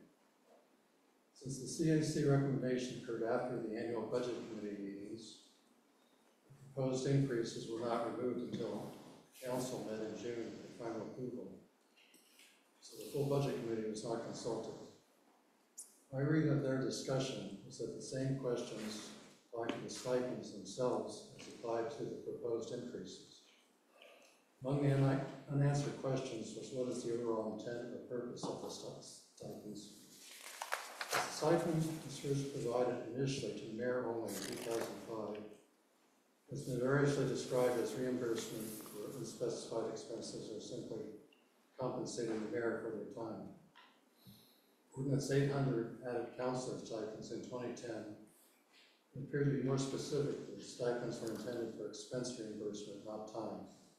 Since no accounting is required for how the stipend is spent, the stipend can be considered a salary, which raised the question of whether a volunteer elected position should come with salary. Reviewing the CAC discussion, the word accountability was referenced frequently. Is the stipend truly being spent to reimburse the office holder for out-of-pocket expenses directly related to their city activities? Basically, supplemental personal income. Opinion was also expressed that unaccounted for compensation should require voter approval. Along those lines, I have run across a couple of metro area cities which have done that. That is, asked their voters. In May 2020, Happy Valley Major 3-558 asked voters for a $750 per month stipend for their mayor. It was defeated 58-42. Sherwood has had 2 measures related to council compensation. Measure 34-231 in November 2014 called for voter approval of any consideration of council compensation. passed 85-15. Sherwood Measure 34-260 in November 2016 specifically requested compensation beyond expense reimbursement of $500 per month for the mayor and $250 for councilors. That was defeated, 63-37. Another factor is that this is a mayoral election year. I don't want to see that $6,000 per year as an incentive for getting a self-elected mayor. I realize that since the stipends were made a part of the Troutdale Municipal Code by ordinance, it might require separate council action to rescind them. In any case, I would move that the budget committee defund the council stipends entirely until a better explanation has been provided as to the intent and purpose of the stipends. Thank you, sir. You're a second. So you're recommending this to remove stipends? Okay, so that's in the form of a motion? Yes. Are we voting on individual line items at this point? He proposed a line item and made a motion, so I gotta deal with the motion. So the answer is yes. Yeah, I guess. Well, I've never, this is the council, you're talking about the council, Paul, not the mayor. Both. Both. He's talking about both. Oh, everything. All right, well, I'll second it. I've never been in favor of the stipends. Okay, Mr. Chair, I guess I would just point out that the stipend for both the mayor and council are part of the municipal code, for which the budget committee isn't the body than just the municipal code. That's not to say that they can't choose to defund it, but it will also be something that the council will then need to address subsequently. I believe this would just be a recommendation, right? Yeah, because under the ordinance, we have to pay it. Right. Whether you defund it or not, it's gonna get paid unless council votes otherwise. So this would be the budget committee making a recommendation to council on the subject. Okay, I'm sorry, I misunderstood. No, that's okay. Remind me its current rate. Pardon me? Remind me of the current rate. What's the monthly rate? Same rate that you got paid. It's been the same rate for many, many years, $50 a month per council member, $500 per month for the mayor. I'm missing it. I was looking it up. I'm sure. If I may, Yes. before we vote, I mean, I'll just say, Paul had his say, and mine is these were enacted when I was off the council. It was a couple of years I was off the council. I've always objected to council stipend. I never really had a problem with the mayor's stipend, but I would favor the motion anyway, just on principle that I think we are volunteers and that people who serve our city best, are best volunteers and uncompensated. Now, the thing is, we don't get an opportunity, I'll just say, let me just ask, we're not able to submit expenses other than the League of Oregon Cities meeting as counselors. That doesn't happen to bother me. I still think we get our best from volunteer service. So I'm still endorsing the motion. Okay. Mr. Allen? So if you remember back at the time where the stipends were implemented, what we had is we had people entering in expenses. And it was getting a bit out of control. And so we just said, hey, instead of doing these expenses that are getting out of control, let's do a stipend instead. This is how much you get, stay within that. So reimburse you for your extra gas for going to these meetings and so forth. Yes. And so that's really what we're revisiting, right? Are we suggesting you don't get a stipend, but then they submit expenses? That's Well, not that's what not the that's motion. not the motion. That's not the motion. The motion is to remove the stipend. Okay, so that's what we're dealing with. Councilor Glantz, did you have a comment on the motion? Yes. Okay, go ahead. I'm wildly opposed to it. I find it interesting that some of the people who complain about it are some of the people who take it. I have never taken it. It's a voluntary request. And yes, I believe that it's a volunteer position, and that's part of the reason I didn't take it. At the same time, there are people who, need that money in order to be able to do this. And I would like to see, somebody who represents our community be able to still be on council, even if they do need that extra $50 a month. And again, if you don't believe in it, don't take it. Mr. Barney, did you have a comment or question on the motion on the floor? Yeah. Just wanted to clarify, I apologize, but I kind of missed what it is we're going to be voting on, so I just wanted to know if that could be repeated. Whether to remove stipends for the mayor and city councilors from budget presentation. So the recommendation to the council to remove it via the municipal code. So currently $500 a month for mayor, $50 Right. for councilor. Right. So is the motion to remove it from the budget, or is the motion to recommend to the council to eliminate it? Why don't we ask Mr. Wilcox?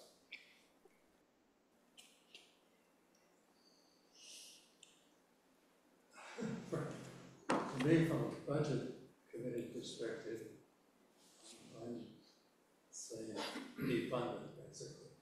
So your motion is to remove it from the budget. Right. That's different than recommending to the council. Okay, so. So that's what I'm trying to make sure we're clear on here as to what it is that's being asked for and what is potentially being voted on. But the council would have to vote to change the municipal code to enact that change, correct? We can set up a dysfunction where the budget committee has defunded something that we're obligated to pay based on the municipal code. That's what effectively will happen. So I will be paying it in violation of the budget, but in compliance with the municipal code. Okay, so I'm interested. if you could help me out here, Eric, General fund. maybe. Would it be better to treat it as a recommendation to the council to amend the municipal code? If that's the issue that the budget committee wants the council to wrestle with, sure. But that's why I was trying to clarify what is the motion. Yeah, so what motion would keep you out of jail? Okay. That would be budget jail, not real jail, because Local budget law jail, yes. Well, yeah, it would be that the budget committee recommends the council revisit eliminating the stipends. The stipend. Okay. Then it's just a recommendation from the budget committee. You're not actually changing the budget. But that's not what was proposed, so. It's really bad. Oh. Yeah, that's what it would need to be, is the way I understand it now. Okay. Is that no, or? I'm not the one making the motion.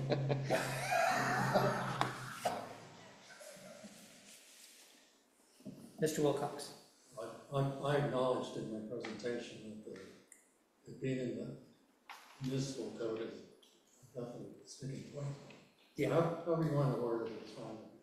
Well, it needs to, I believe it needs to come from the person making the motion, Paul. Yeah. Okay.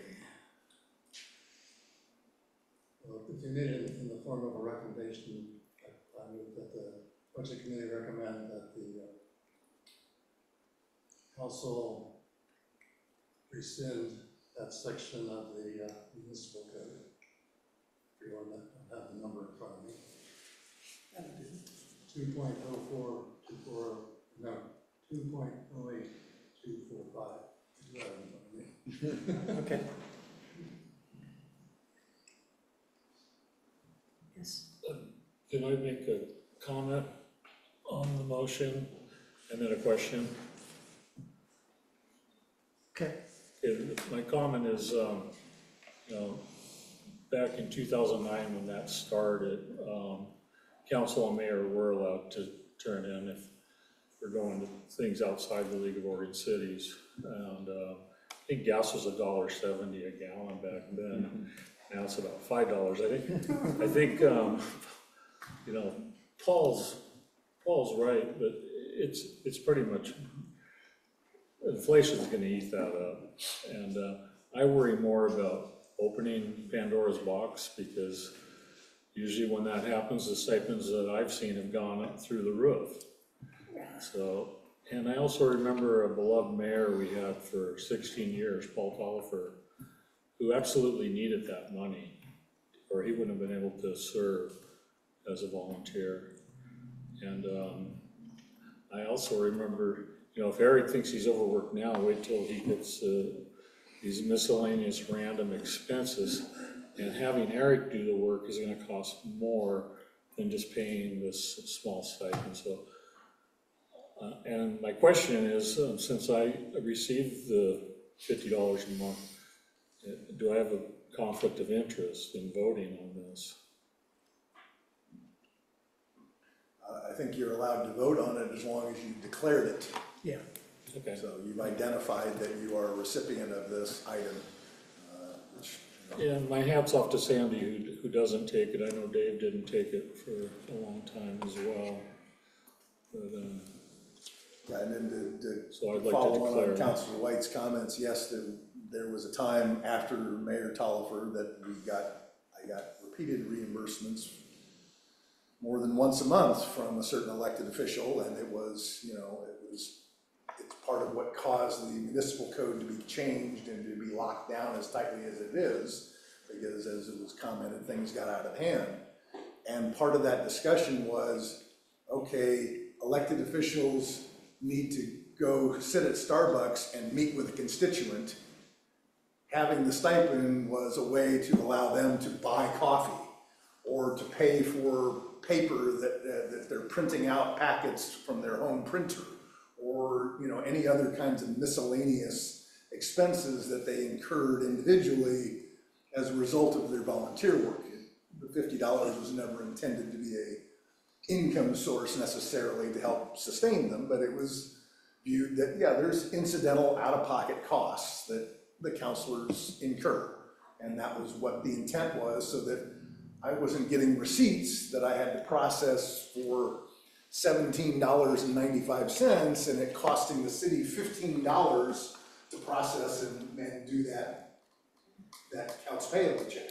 So anyway, sorry. Mr. Allen? I was just gonna say, my concern is council will reconsider it and raise it.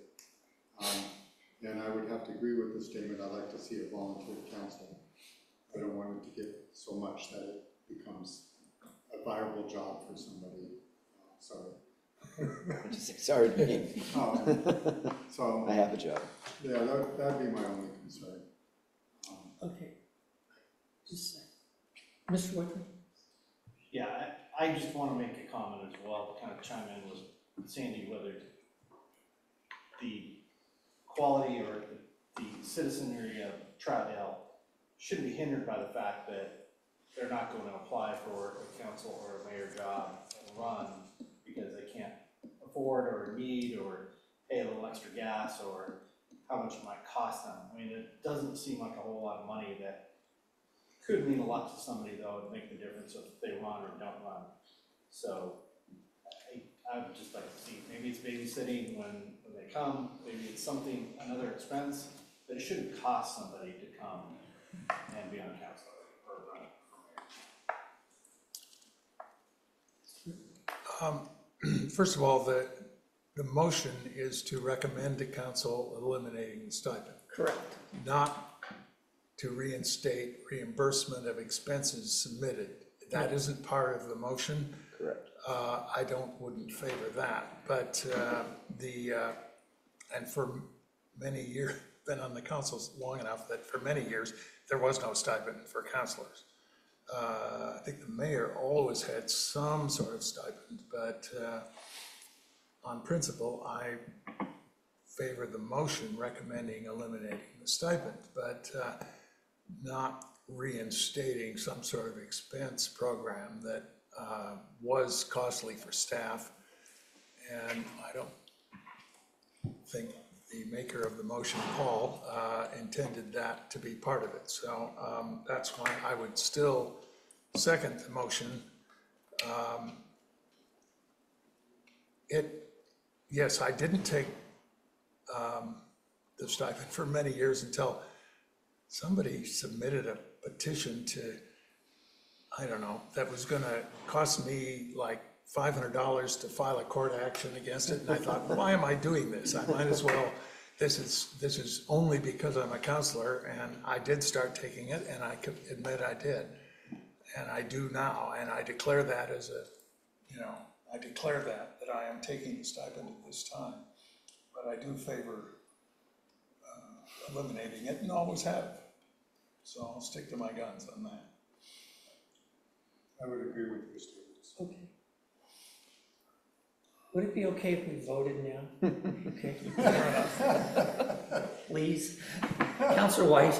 I just want to declare a potential conflict of interest. Okay. Noted.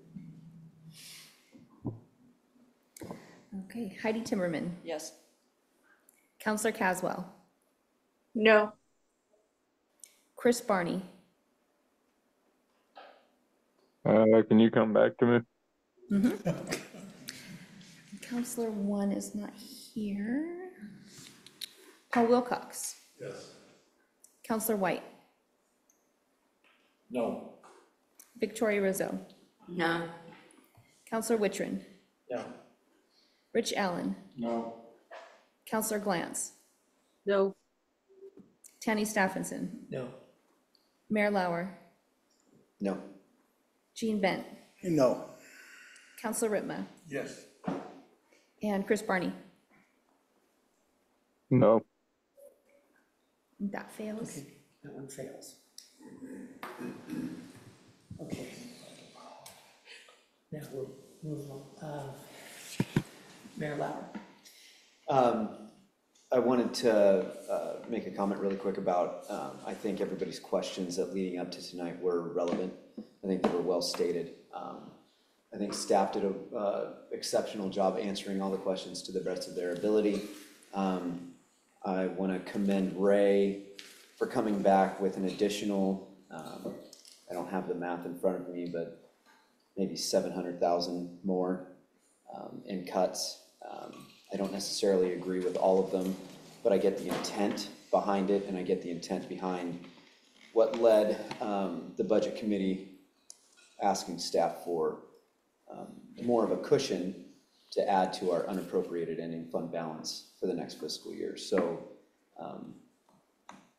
what I'd like to do now is make a motion and move that the City of Troutdale Budget Committee reduce the appropriations of the general fund fiscal year 2024-2025 proposed budget by a total of $1.157 million according to the attached list, and increase the unappropriated ending fund balance an equal amount.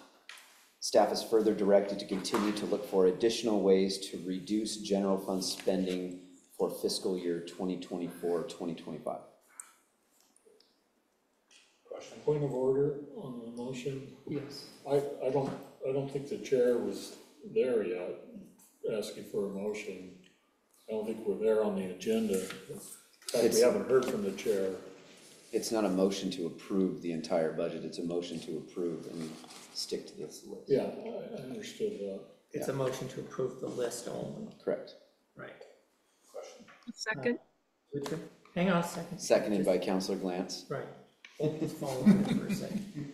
Counselor Wittrin? Just asking a point of order, is that motion, when it says according to the attached list, even though we've already approved taking the skate park off, it's on the list, so essentially we're doing it twice? Included it on the list because the previous motion was to remove the project, but didn't make any reference to the dollar amount. So since the committee was intended on making an additional motion, this was to help make the record nice and clean, so when the auditors come and look at it, I'm able to clarify where that was. That was the reason it was included. Thanks, sir. To that point, what about the 27,300 for the skate park design and construction on page 244? That's not included in the number. That's correct, because this is a list of just general fund reductions. These are just general fund. We have a motion and a second. We have a motion by Mayor Lauer, second by Councilor Glanz. Basically to approve the total of $1,157,000 in cuts to the general fund budget 2024-2025, as proposed by staff. Any discussion on that? Just a question. Yes. So that's just to cover these reductions, there may be more. Right, that these. covers Okay. these. This is. Mr. Allen? My only discussion is I don't really see the parking lot expansion or the park shop getting any cheaper in the future, but if the staff doesn't feel they need it right now, I'm okay with it.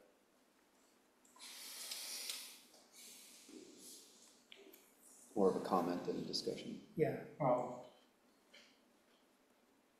is staff going to just do this next year and I don't it'll know. be cheaper? Well, is it a question? Because there's a motion and a second. I guess the question would be, do they just plan on doing it next year? The following year, 25, 26? Was that the question? Yeah. The following budget year after The following budget year. Because it's not going to be cheaper if we just do it next year. Well, I don't think a lot of these things, frankly, will be cheaper next year. The skate park definitely won't be cheaper when we add it back on. I'll be glad to answer Councilor Allen's question. As of right now, my expectation is that, yes, we would propose it in the subsequent budget year, but of course that would be subject to that budget committee's review and approval. All right, thank you. Because it's needed, but we could live without it for another year. Does that qualify? Very cool. Okay. All right. Call it, please. Okay. Counselor Caswell, Yes. Chris Barney, Can you come back to me, please? Paul Wilcox, No. Counselor White, Yes. Victoria Rizzo, Yes. Counselor Wittrin, Yes. Rich Allen, Yes. Counselor Glantz, Yes.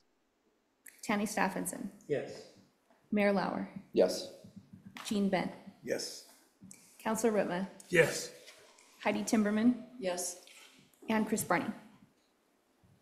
Yes. Okay, that passes. All right, that passes. Oh, Counselor One is now on the call. Did he hear was he, should I call him for this? I don't think he It was doesn't here. matter, it passes, so. Okay. That one passes, so. A little cleaner. Point of order, I mean, at this point, could we just wrap up? Make a Or are motion. there more, are there more, I'm just asking procedurally. Are there more, I mean, this is the big one, we just went through it, so. Yes, this is a big one, yes. What are you asking, if there's Well, more? if the chair would entertain a motion, what is next? I want to make sure someone doesn't have anything else. that they Exactly. want to That's kind of what I propose wanted at to this make point in sure. time. Mr. Chair, if I could just briefly, so this was prepared based on the list. If it didn't change, because the inevitable question would be, okay, how does that change our numbers?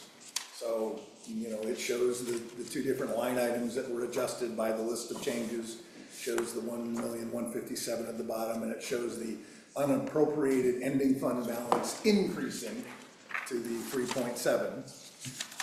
So this is the same as we've gone through before. The ending fund balance there is gone up then to the 6.7.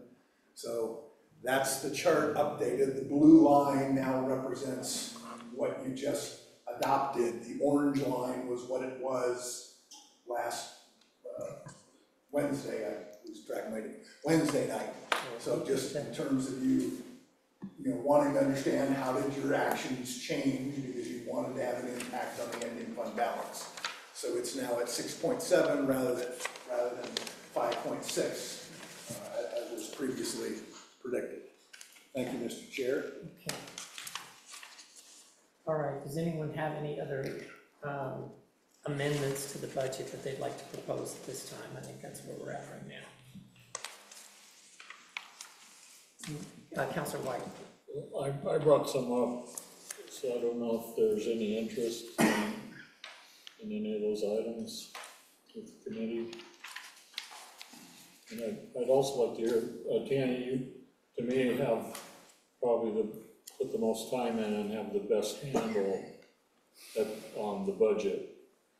And that's why you're our chair and have been our chair for some time. So I was hoping to hear from you as well before we vote. On, what is it, 74 million? Yeah, almost 74 million. Okay, and so did you want a vote on any of the items that you proposed? Well, like, I'm gonna hang my hat on that security guard one, adding some money back into the budget. For the park? Yeah. And I think every year it gets a little rougher around our city. And I think it would also be good to have somebody taking a look at making sure people are keeping their dog on a leash and that sort of thing, since we just changed that policy. So I guess I'd make a motion to add, not saying we spend this money, but add $50,000 to the budget for a park and trail security person. And that way I'm not just making it about Glen Auto, I'm making it for all of our parks. Okay. So do you have an amount that would be appropriate? He requested 50,000 added to the budget. Yeah, so I'd need a second for that. Do we know where that would go? I mean. Go in the general fund.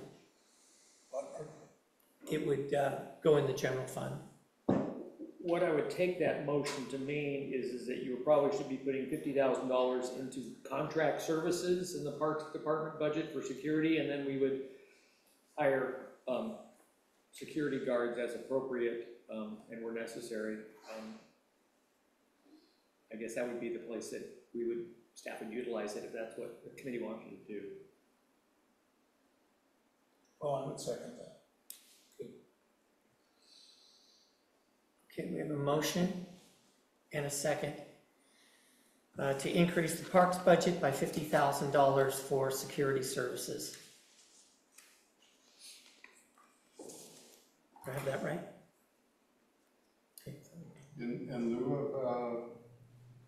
of the person that Manager Young had recommended, just add a security guard, plus we do the extra officer, or is it a sub-officer that you're asking for?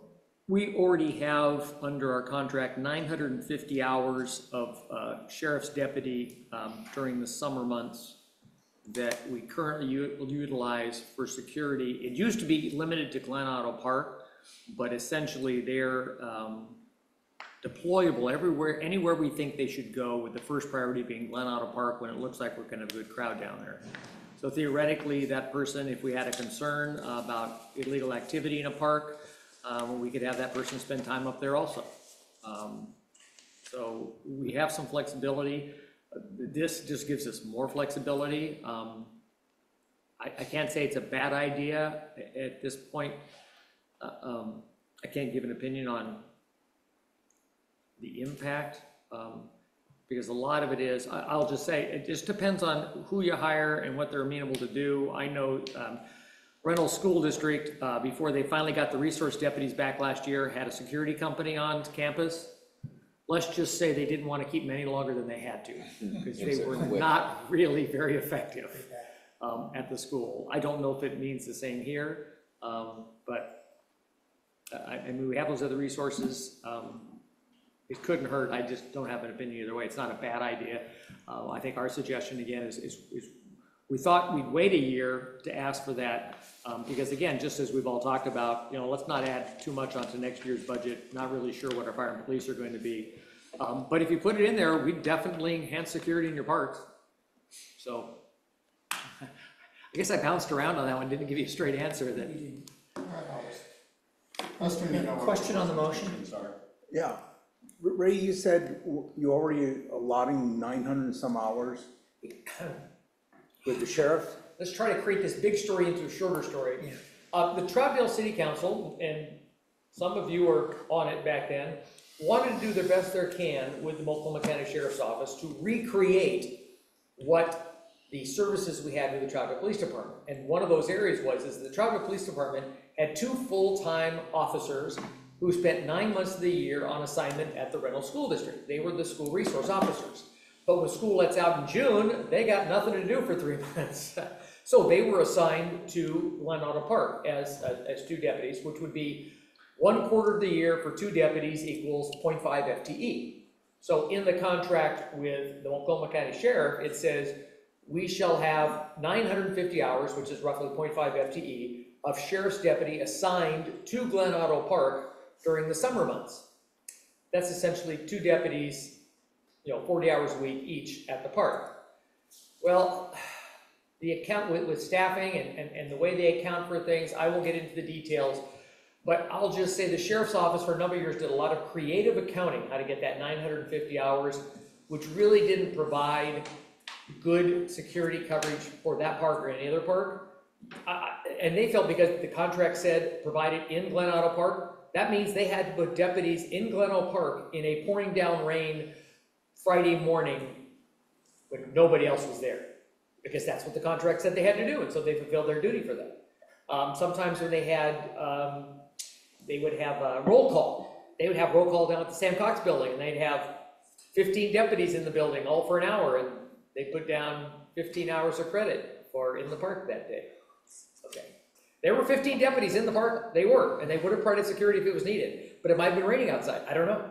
And so what we changed that to a couple years ago is that 950 hours would still be required, but it wouldn't be locked into Glen Auto Park, that we would have flexibility to assign those deputies in places that they ever needed. So essentially we got an extra 950 hours of deputy time in the summer, and they have one of those deputies is particularly assigned for 475 hours, and then we get the additional 475 hours by additional deputies being assigned where they're needed.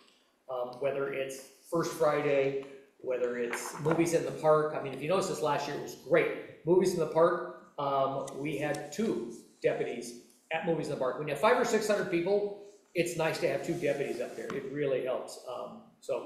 We had that flexibility. So currently we have a 950-hour pool in the summer for deputies to do things like parks and community events to enhance our services in the summer.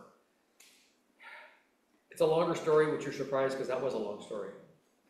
Well, no, but I like the end result of it. It seems to me that would fulfill the security needs in the parks.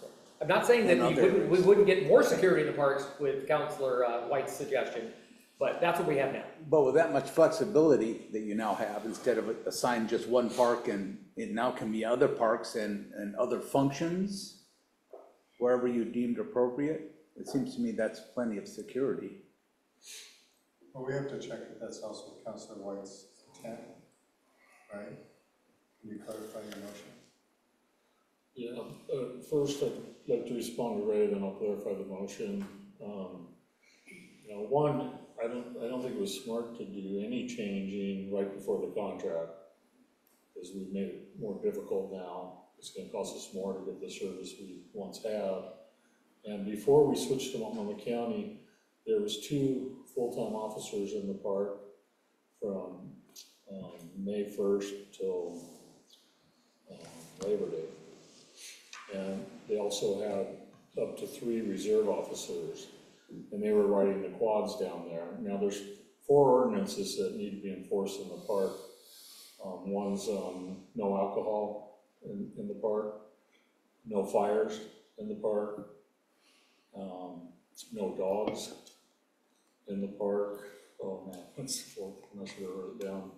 I'll think of it in a second, but you know, if you don't have anyone down there, it's not even being enforced now because it's overwhelming for one officer to be down there when there's 2,000 or 3,000 people down there on that beach. It's very overwhelming for one officer. I would agree with that. So they tend not to do anything, you know, and if you go down there, you're gonna see fires, you're gonna see people drinking alcohol, you're gonna see people with dogs running loose down there, and you can see fires, because people do a lot of cooking and barbecuing. When they're done, they dump the coals right on the beach. Someone could barefoot person could step on. I see people breaking glass, and you know, it's like we're the last free park. We're Portland's swimming hole in the summertime, and it is a mass amount of people. And I'm asking for this, not just for Glen Auto, but a flexibility for all our parks. And I might even say that that money could be used maybe for gating off an area or making some more security type changes in general. But I think we need to go somewhere. It's a lot. We can't afford to just hire another deputy, a community resource person, even though they need someone down there. And maybe what I need to do is, you know, show a visual of what goes on down there on a hot, sunny day. I think it would help all of you realize it is a serious problem. And I notice a lot of our own citizens don't go there anymore. I think that's a shame. Okay. So that's clarifying your motion. I guess I'd make a $50,000 request for contract services for all of our parks, and we put them where they're most needed, or where there may be a problem. And we don't have to spend any of that money. If there's no problems, if we're not getting reports of problems or seeing problems, and things are going smoothly, then we don't have to spend that money. Okay. Is that a change in the motion? Yes. I'll second the changed motion. Yeah, that's right. Yes. Okay, so it's From a budgetary 50,000. standpoint, the motion is to add $50,000 to the parks budget for parks security, parks plural security. Yes. There you go. That was my original motion, but I think there wasn't clarification. Okay, any further discussion on the motion? Yes, Mr. Bennett. Just a quick one. The enforcement people that are through the sheriff's office, the 950-hour scenario, are those people, can you validate whether or not they're enforcing those ordinances via fines, penalties?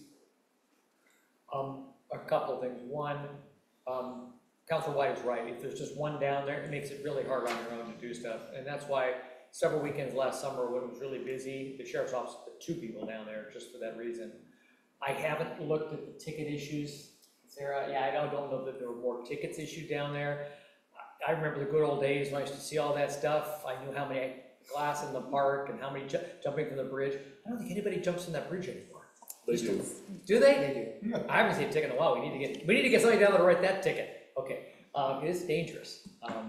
They've so almost landed on rafters floating under the bridge. Yeah, I don't hear, we have Karen, we have a caretaker who lives down at Glen Auto Park, and we have the deputies that are down there. I don't live across the street. I just know through my office, I don't get a lot of expressed concern from citizens that it's Mardi Gras down there to where they're concerned, but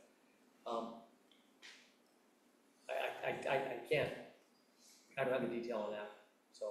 To me, if there's no consequence, the enforcement's pretty much worthless. Yeah.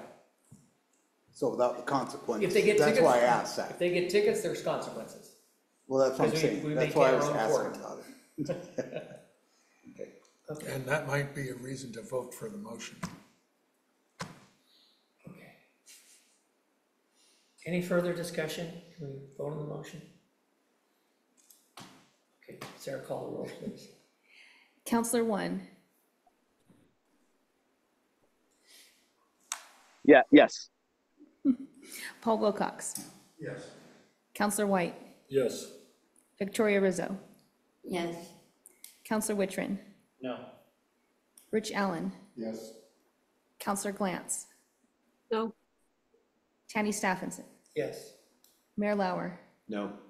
Jean Bent, Yes. Counselor Ritma, Yes. Heidi Timmerman, No. Counselor Caswell, No. Chris Barney, Yeah. was that a yes? I'm sorry. Okay. Yeah. Is that a yes? Yeah. Can you ask him to clarify one more time, please? Yeah, can you clarify, please, Mr. Barney? I said yes. Thank you. And that passes. Wait a minute. Okay, Yes. all right. Other?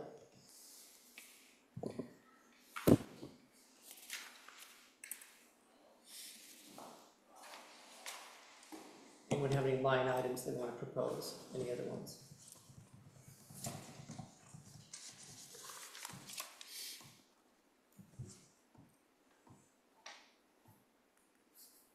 I'll just say this, one I would like to consider, and this isn't going to be popular, is the $1.1 million office expansion. Where is that? That is on page 146 and page 176. 585 in each fund. Wastewater treatment plant. Yeah. Yeah, that is out of two siloed funds, enterprise funds. This does not impact The general It's fund. not the general fund. No, it is the enterprise funds, and they are to expand the offices. It's the first remodel of that building in 22 years since it was built to handle additional staff. I don't disagree with that. And I do understand that it's siloed funds, it doesn't affect the general fund. But and this is just maybe me thinking too far ahead, but I'm thinking if we're gonna go out and ask people to vote for a fire district that's going to cost them a significant amount of money, I just don't know that the optics are gonna be very well perceived. Because most people don't understand when you're spending money here that it comes from some other place. The average citizen does not understand that. And I'm not saying it isn't needed, I'm just saying I just don't know that this is the best year. Mayor Lauer. Well, to be honest, I don't understand where you're coming from. Sorry, Tanny, I was gonna start that off nicer, but I don't. Okay. Taking something as valuable as a city asset as far as the offices of the crews that operate our wastewater treatment plant and telling them that they're gonna have to go another year in a 22-year-old building only prolongs the problem that's already there. If we think if we think parking lot improvements are gonna be more expensive next year, a building and remodeling and adding and fixing what's wrong on a over 2-decade-old building currently is only gonna get more expensive, and more expensive as the longer we wait. I'll say that working next door at the city of Fairview, that city hall is, Eric, correct me if I'm wrong, but it's 2 decades old, 20 years old, and it is far in need of cosmetic and some structural improvements that have been put off year after year after year. And now it's to a point that the expense is a lot higher than it was before if we would have taken care of some of the issues and not let it dilapidate to the point where it is now. I can only see this problem growing. And then throw on top of that, that we have, how many employees do we have working out of that building?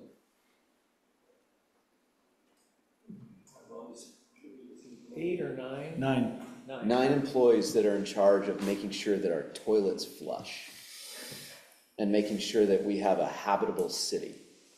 If we take that and prolong it even more, I can only speak to, from my time working as a city employee, that would create a morale that is less than positive, what Councilor White stated, that he felt that the city employees had a positive morale. I can tell you that can only go down if we decide to cut that. And to speak further, again, it's not going to add to the general fund balance. It's not, and I guess I didn't know it had been prolonged. This is the first year I've seen it. Well, let me rephrase my statement. I am not saying that it's been prolonged. I'm just saying if we prolong it further on a 22-year-old building, it's only gonna get worse, and the cost and the work that's gonna need to be done is only gonna compound. Yeah, and I think what Travis would probably add is that, you know, our whole capital improvement list for those funds are planned years in advance and balanced with what we should do sooner than later. And this one finally rose to the place where it was a priority to do next year. That just. The wastewater treatment plant staff have related this for a few years. They've outgrown that space. I want to start off by saying, we do tours of the treatment plant, so I want to invite anybody that would like to come to the treatment plant because of this or any other reason. It's a very educational experience, and if you contact someone in the public works or the treatment plant, I'm sure they have to do that for you. I'm going to double that too, because that was one of the first tours I did when I got this job, everyone. And I will tell you, if you think the Willy Wonka factory was cool to go through in a different way, of course, this is even better because it's real and it literally takes crap and makes it so you can put it in the Sandy River. It is a magical facility, and we'd love to give you tours. Understand? Sorry, Glenn. I prefer chocolate. Downstairs for me. It's No, impressive. yeah, It's no impressive, Oompa amazing Loompa, sorry, process, but- and my fellow science nerds will really enjoy it. The treatment plant was commissioned in 2001. The way that people work has changed dramatically since 2001. You all remember what your jobs were like in 2001 and what they're like today. I'm sure they're vastly different because of technology in many cases. And that is certainly the case at the treatment plant. The administrative office building at the treatment plant is very small, the amount of people that work out of there. In 2001, I think they thought, well, wastewater operators, they're just out doing wastewater stuff all day. They don't need desks and they don't need workstations. You know, they just need a place where they can, you know, a locker they can put their stuff in. And that was probably true in 2001. It's not true anymore. Every staff member needs a workstation because a computer is an integral part of everyone's job now. That's just the way things are. So what you have are not enough space for workstations, not enough space in their meeting/lunchroom.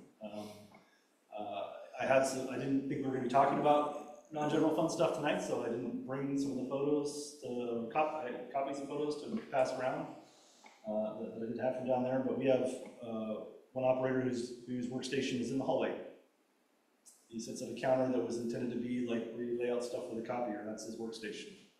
We have another employee whose workstation is one of the counters in the laboratory because there isn't enough workstation space for those folks. Their meetings, they're packed in there like sardines for their morning meetings in their little conference/break room. So they're just kind of bursting at the seams, and really something needs to change. And it does affect morale. I think we mentioned earlier, we have unfortunately had a couple of situations where people get on each other's nerves because of the fact that they're packed in too tightly. And we've had disputes and arguments that have arisen on these things. So they really need a better workspace. We're not talking about building a whole new building, we're talking about expanding the existing building to create that space. So all I can tell you is it's needed. I'm convinced it's needed, and I would encourage you all to fund it. Mr. Allen? I just wanted to mention, you know, as crappy as the economy is for many of us, I've had a terrible time trying to hire quality people these days. The job market is tough.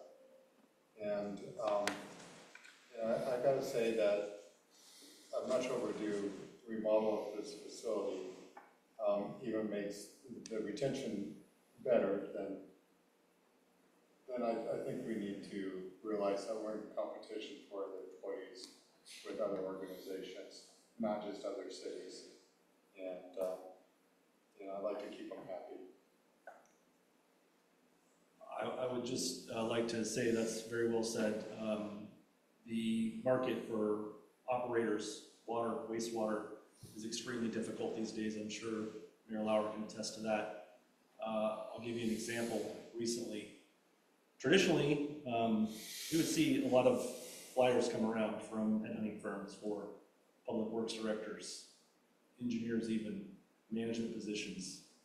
In the last year, we've started to see those come in for wastewater operators, water operators at the 1 and 2 level. That's how hard people are trying to find these people. They're going out and hiring headhunting firms to hire mid-level operators. I've never seen that before in my career. So the competition is very tight to get these people. We have an amazing team here on our operations divisions. Anybody that comes in from another city and works on our operations teams tells us that this is the best place I've worked. This is the best team I've worked with. You've got a great group here. We want to keep them. We want to make sure they have a good place to work. They want to stay here and keep working here. Because those people are hard to find, especially the good ones we have. I appreciate what you're saying. I wouldn't consider myself to be a complete naive idiot as far as the labor market and things of that nature go. Councilor White? Yeah, that one was on my radar as well, and I think it would have helped, you know, when we did it over at Public Works. We had a full presentation on what needed, and we gave us time to go, like you said, tour it and see it for ourselves. So, you know, I guess I wish that would have happened on, you know, 1.1 million is a lot of money to spend, and you know, and just like the covered parking, I look at it as, well, one, you know, Troutdale residents aren't allowed to have covered carports in their driveway.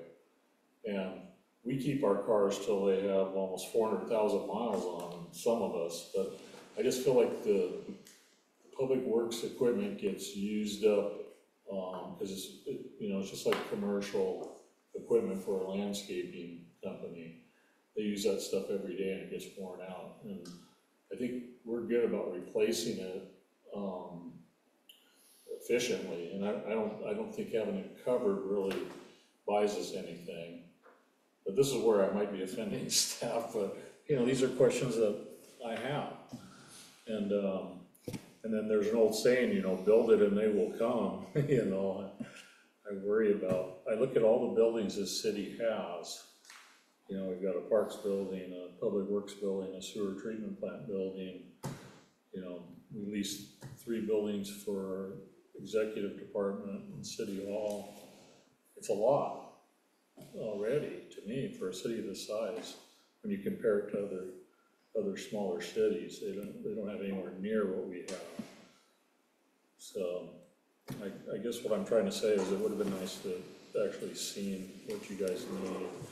And then we can ask questions like, well, would it make sense to maybe just put have you ever seen like a construction trailer and have it maybe closer to a certain operation that exists over there? You know, that's stuff you would only know, but it's just an idea. You know, it would definitely save us money. Okay. So I have a question. I'm taking. Is that 1.1 million to be spent, all of it next year? Is that what the intention would be, or is that just getting it started? That's the entire project cost. We would hope to spend it next year. Projects are fraught with potential issues, but so I can't guarantee that it'll be completed next year. I would never guarantee that, but that would be our goal.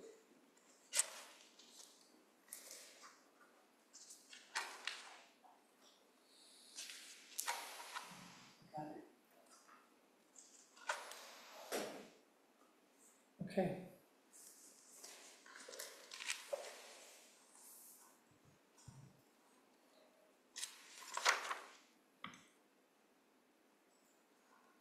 Do you have anything else?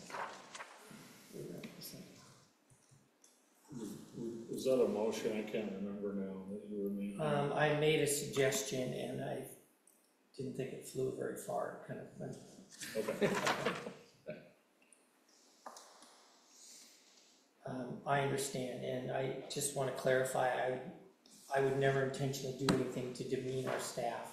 or feel our staff doesn't deserve things that we can't afford. All I'm trying to do is reconcile in my head with where our income is and where our expenses are. I need to understand where we're going, because I cannot get the math to work out.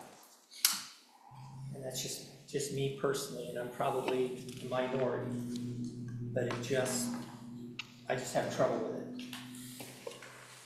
And frankly, last year's budget passed by one vote, and I was hoping to have something that we would be more unified on going out into the public. But I don't know how that's gonna work out either. That's kind of what I have to say.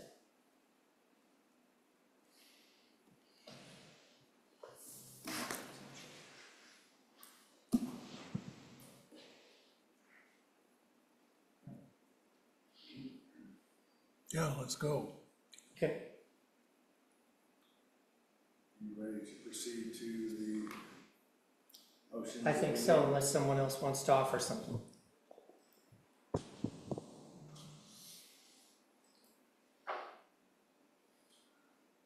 Come on. Stitch my head. There we go. Okay, well, we head into the last few prepared slides for the budget committee to approve the budget.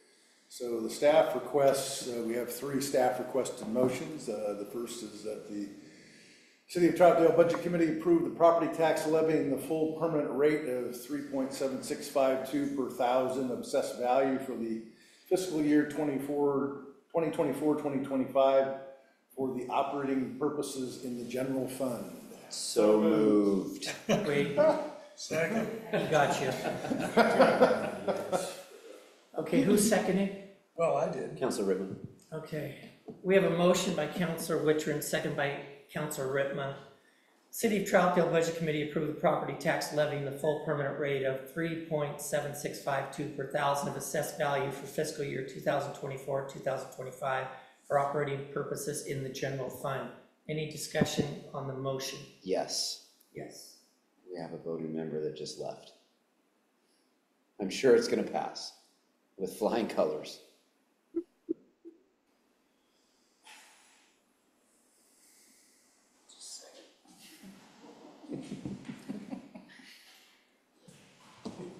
I hope he doesn't drag him back in here.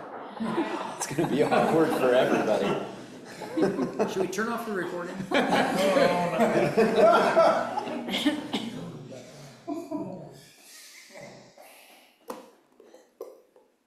You gotta laugh. That's all you can do at this time. You gotta let it. All right. Deep breath. Some business is more important than other business.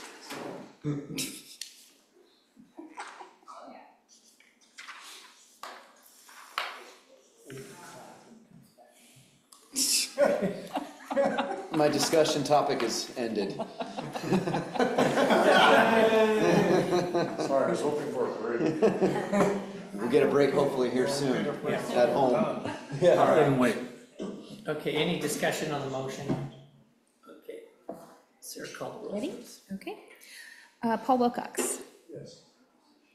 Counselor White. Yes. Victoria Rizzo. Yes. Counselor Wittrin. Yes. Rich Allen. Yes. Counselor Glantz. Yes. Tanny Stephenson. Yes. Mayor Lauer. Yes. Jean Bent. Yes. Counselor Rittma. Yes. Heidi Timberman. Yes. Counselor Caswell. Yes. Chris Barney. Yes. Counselor One.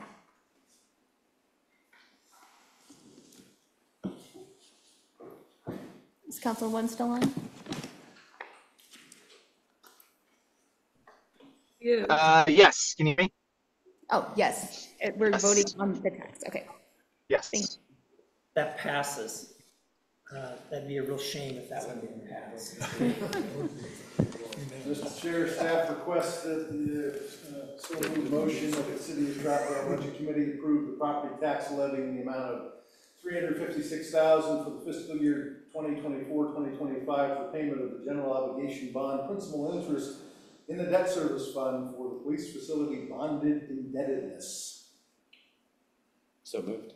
Second. Okay. Motion by Mayor Lauer, second by Councilor Wittrin. City of Troutdale Budget Committee approved the property tax levy in the amount of $356,000 for fiscal year 2024-2025 for payment of general obligation bond principal and interest in the debt service fund for the police facility bond indebtedness. Any discussion on the motion? Okay, call the roll, please. Okay. Counselor White, Yes. Victoria Rizzo, Yes. Counselor Wittrin. Counselor Wittrin? Yes. Rich Allen, Yes. Counselor Glantz, Yes. Tanny Stephenson, Yes. Mayor Lauer, Yes. Jean Bent, Yes. Counselor Ritma, Yes. Heidi Timberman, Yes. Counselor Caswell, Yes. Chris Barney, Yes. Counselor One, Yes. Paul Wilcox. Yes. Passes. And, Mr. Chair, the staff requests a so moved motion that the City of Troutdale Budget Committee approve the entire proposed budget for the fiscal year 2024-2025 in total as proposed and amended. So moved. Second. Okay, we have a motion and a second. The City of Troutdale Budget Committee approved the entire proposed budget for fiscal year 2024-2025 in total as proposed and amended. Any discussion on the motion? None? Okay, Sarah, call the roll, please. Okay. Victoria Rizzo, Yes. Counselor Wittrin, Yes. Rich Allen, Yes. Counselor Glantz, Yes. Tammy Stephenson, No. Mayor Lauer, Yes. Jean Bent, Yes. Counselor Ritma, Yes. Heidi Timberman, No. Counselor Caswell, Yes. Chris Barney, Can you come back to me? yes. Counselor One, Yes. Paul Wilcox, No. Counselor White, No. and we're back to Chris Barney. No. Yes, that passes. All right. Thank you for your service on the Budget Committee and your time and attention this evening.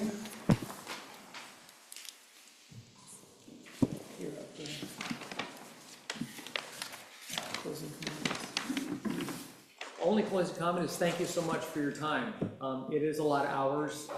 I think we're probably going on 10 hours plus now. As your city manager, I don't regret 1 minute of it.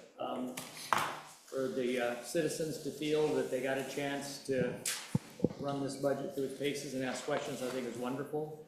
And just understand, Chair and anyone else, none of this discussion offends staff at all. And I like to tell people, you can't offend me. I spent 20 years as a divorce lawyer. Nothing you can say is gonna offend me, okay? It's part of the job, and it's a necessary part of the job that we go through this. And I know every day we are accountable to you and about 17,000 other people. And I want to be able to walk down the street, as all our staff do, and be proud of the job they do and what they do with the money you trust us with. So thank you so much for your time on this process. Thank you, Ray. I just want to thank everyone for all the work that they put in before we get here. And then your attention to detail and the fact that you've been here, you've been committed to the process. Really appreciate that. And, you know, for the citizens, it's kind of a tough thing because this is the only look we get. The council gets to look at the budget more times. They get to take more actions.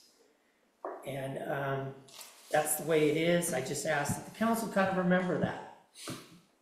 You know, when you guys were talking about taking and doing things at council level, it's kind of like cutting off part of the process a little bit.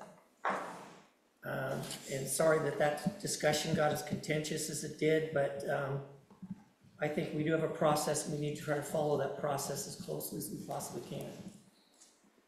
And as I've stated, I think, you know, we're gonna have to really be financially conscious going forward, more than we have been in the past. I don't think anybody can say that this is sustainable, and for us to think that it is kind of really naive on our part, especially when we want to ask the citizens for other things. But I appreciate each and every one of you and the work that you do, and I want to thank you for that sincerely. And if anyone else has any comments, you're allowed. I'll echo what Chair Stephenson said and add to it that, you know, while I was personally disappointed that we removed the skate park, I want everybody to know that I absolutely understand. And I think in the long run, even though it was difficult, I believe we've made the right decision in giving ourselves a little bit more of a cushion going into the bigger decision that we have in front of us.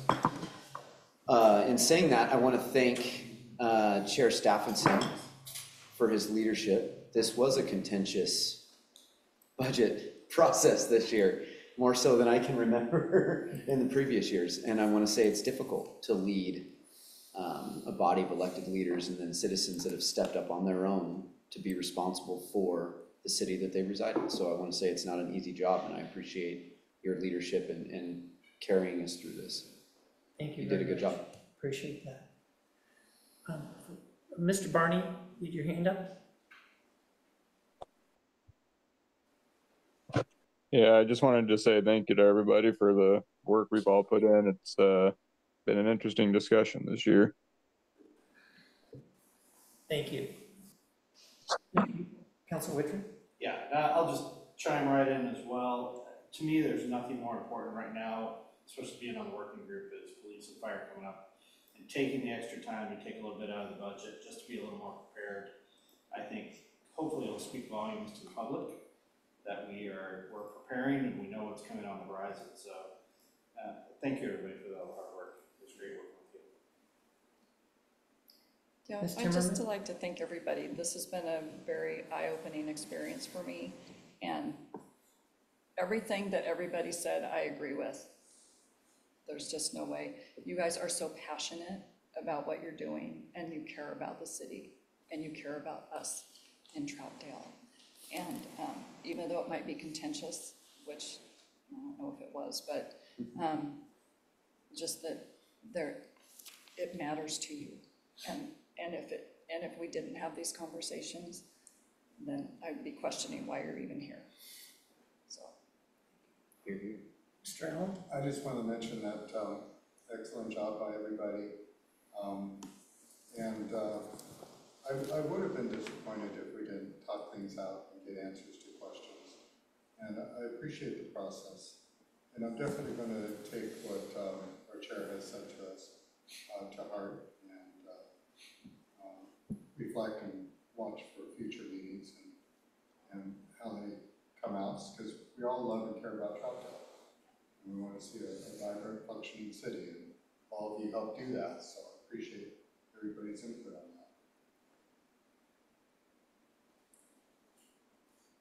that. Ms. Rizzo? Yeah, I'd like to thank everybody too. I was really conflicted over this budget. I wanted the skate park, I want to see all these improvements, but I'm on the working group too, and I'm really concerned about the police and fire. It could add another 3 million, worst case scenario, to our budget every year. And then with town center sort of falling through too, we have to work on that. So anyway, thank you. Council White? Yeah, I want to thank everyone for their hard work, and I noticed we had a lot of participation from the entire group, which I thought was healthy, good to see. And I want to especially thank our chair, Tammy Stephenson, and vice chair, Victoria, for taking on that role. It's a lot harder to conduct a meeting than it is just sit here and be part of it. So I appreciate all that effort. And, you know, I couldn't get there tonight, just, you know, I know it's coming our way, and it doesn't feel sustainable. We've had a lot of people move to Troutdale from Portland, and I know Rich would talk to a lot of them, and I would too, and they basically said they couldn't afford Portland anymore. And this is before the rioting and that sort of thing. But their water bill, their sewer bill, their garbage bill. So I hear our citizens saying we don't want to be like Portland. And, because that's what happens. It seems like it's hard to say no to things. And especially when we do have such a good staff and we trust them, honor them, but there has to be a balancing point for both sides. And I think we needed to take a little harder look at the budget. That's all I have. Well, I was just gonna say, we've heard a lot, and we're gonna try and take whatever we can and incorporate it into making the process better going forward for all of us, okay? What we can do within the law. Because it is a complicated process. But the good news is we only do it once a year, okay? But no, Mr. Minkoff. Well, I guess I might as well chime in. I just want to thank everyone for your patience. I'm an alternate, I'm not a voting member, as you all know. But I want to thank you for indulging me in my questions and my comments about this budget process. I've been a CPA for 40 years. It's not exactly like a divorce attorney,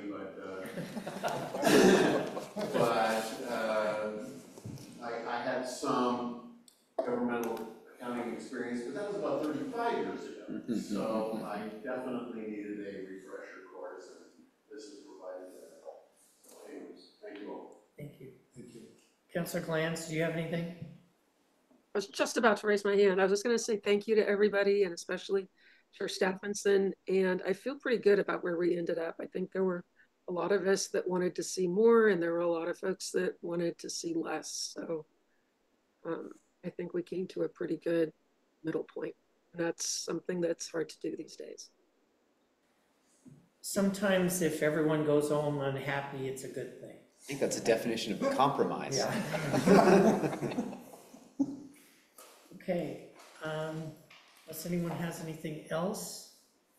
I move we adjourn. Slides, put on your calendar. Okay. Since I know you can't wait to come back. December First 3rd. Tuesday in December. And then of course, you're already planning to come back a year from now. So those are those dates, so we're left with that. Okay. Seconded. He did. Okay, we have a motion by Councilor Rittman, second by Mayor Lauer to adjourn Budget Committee proceedings for 2024. All those in favor? Aye. Opposed? Okay, we are adjourned. Thank you all very much.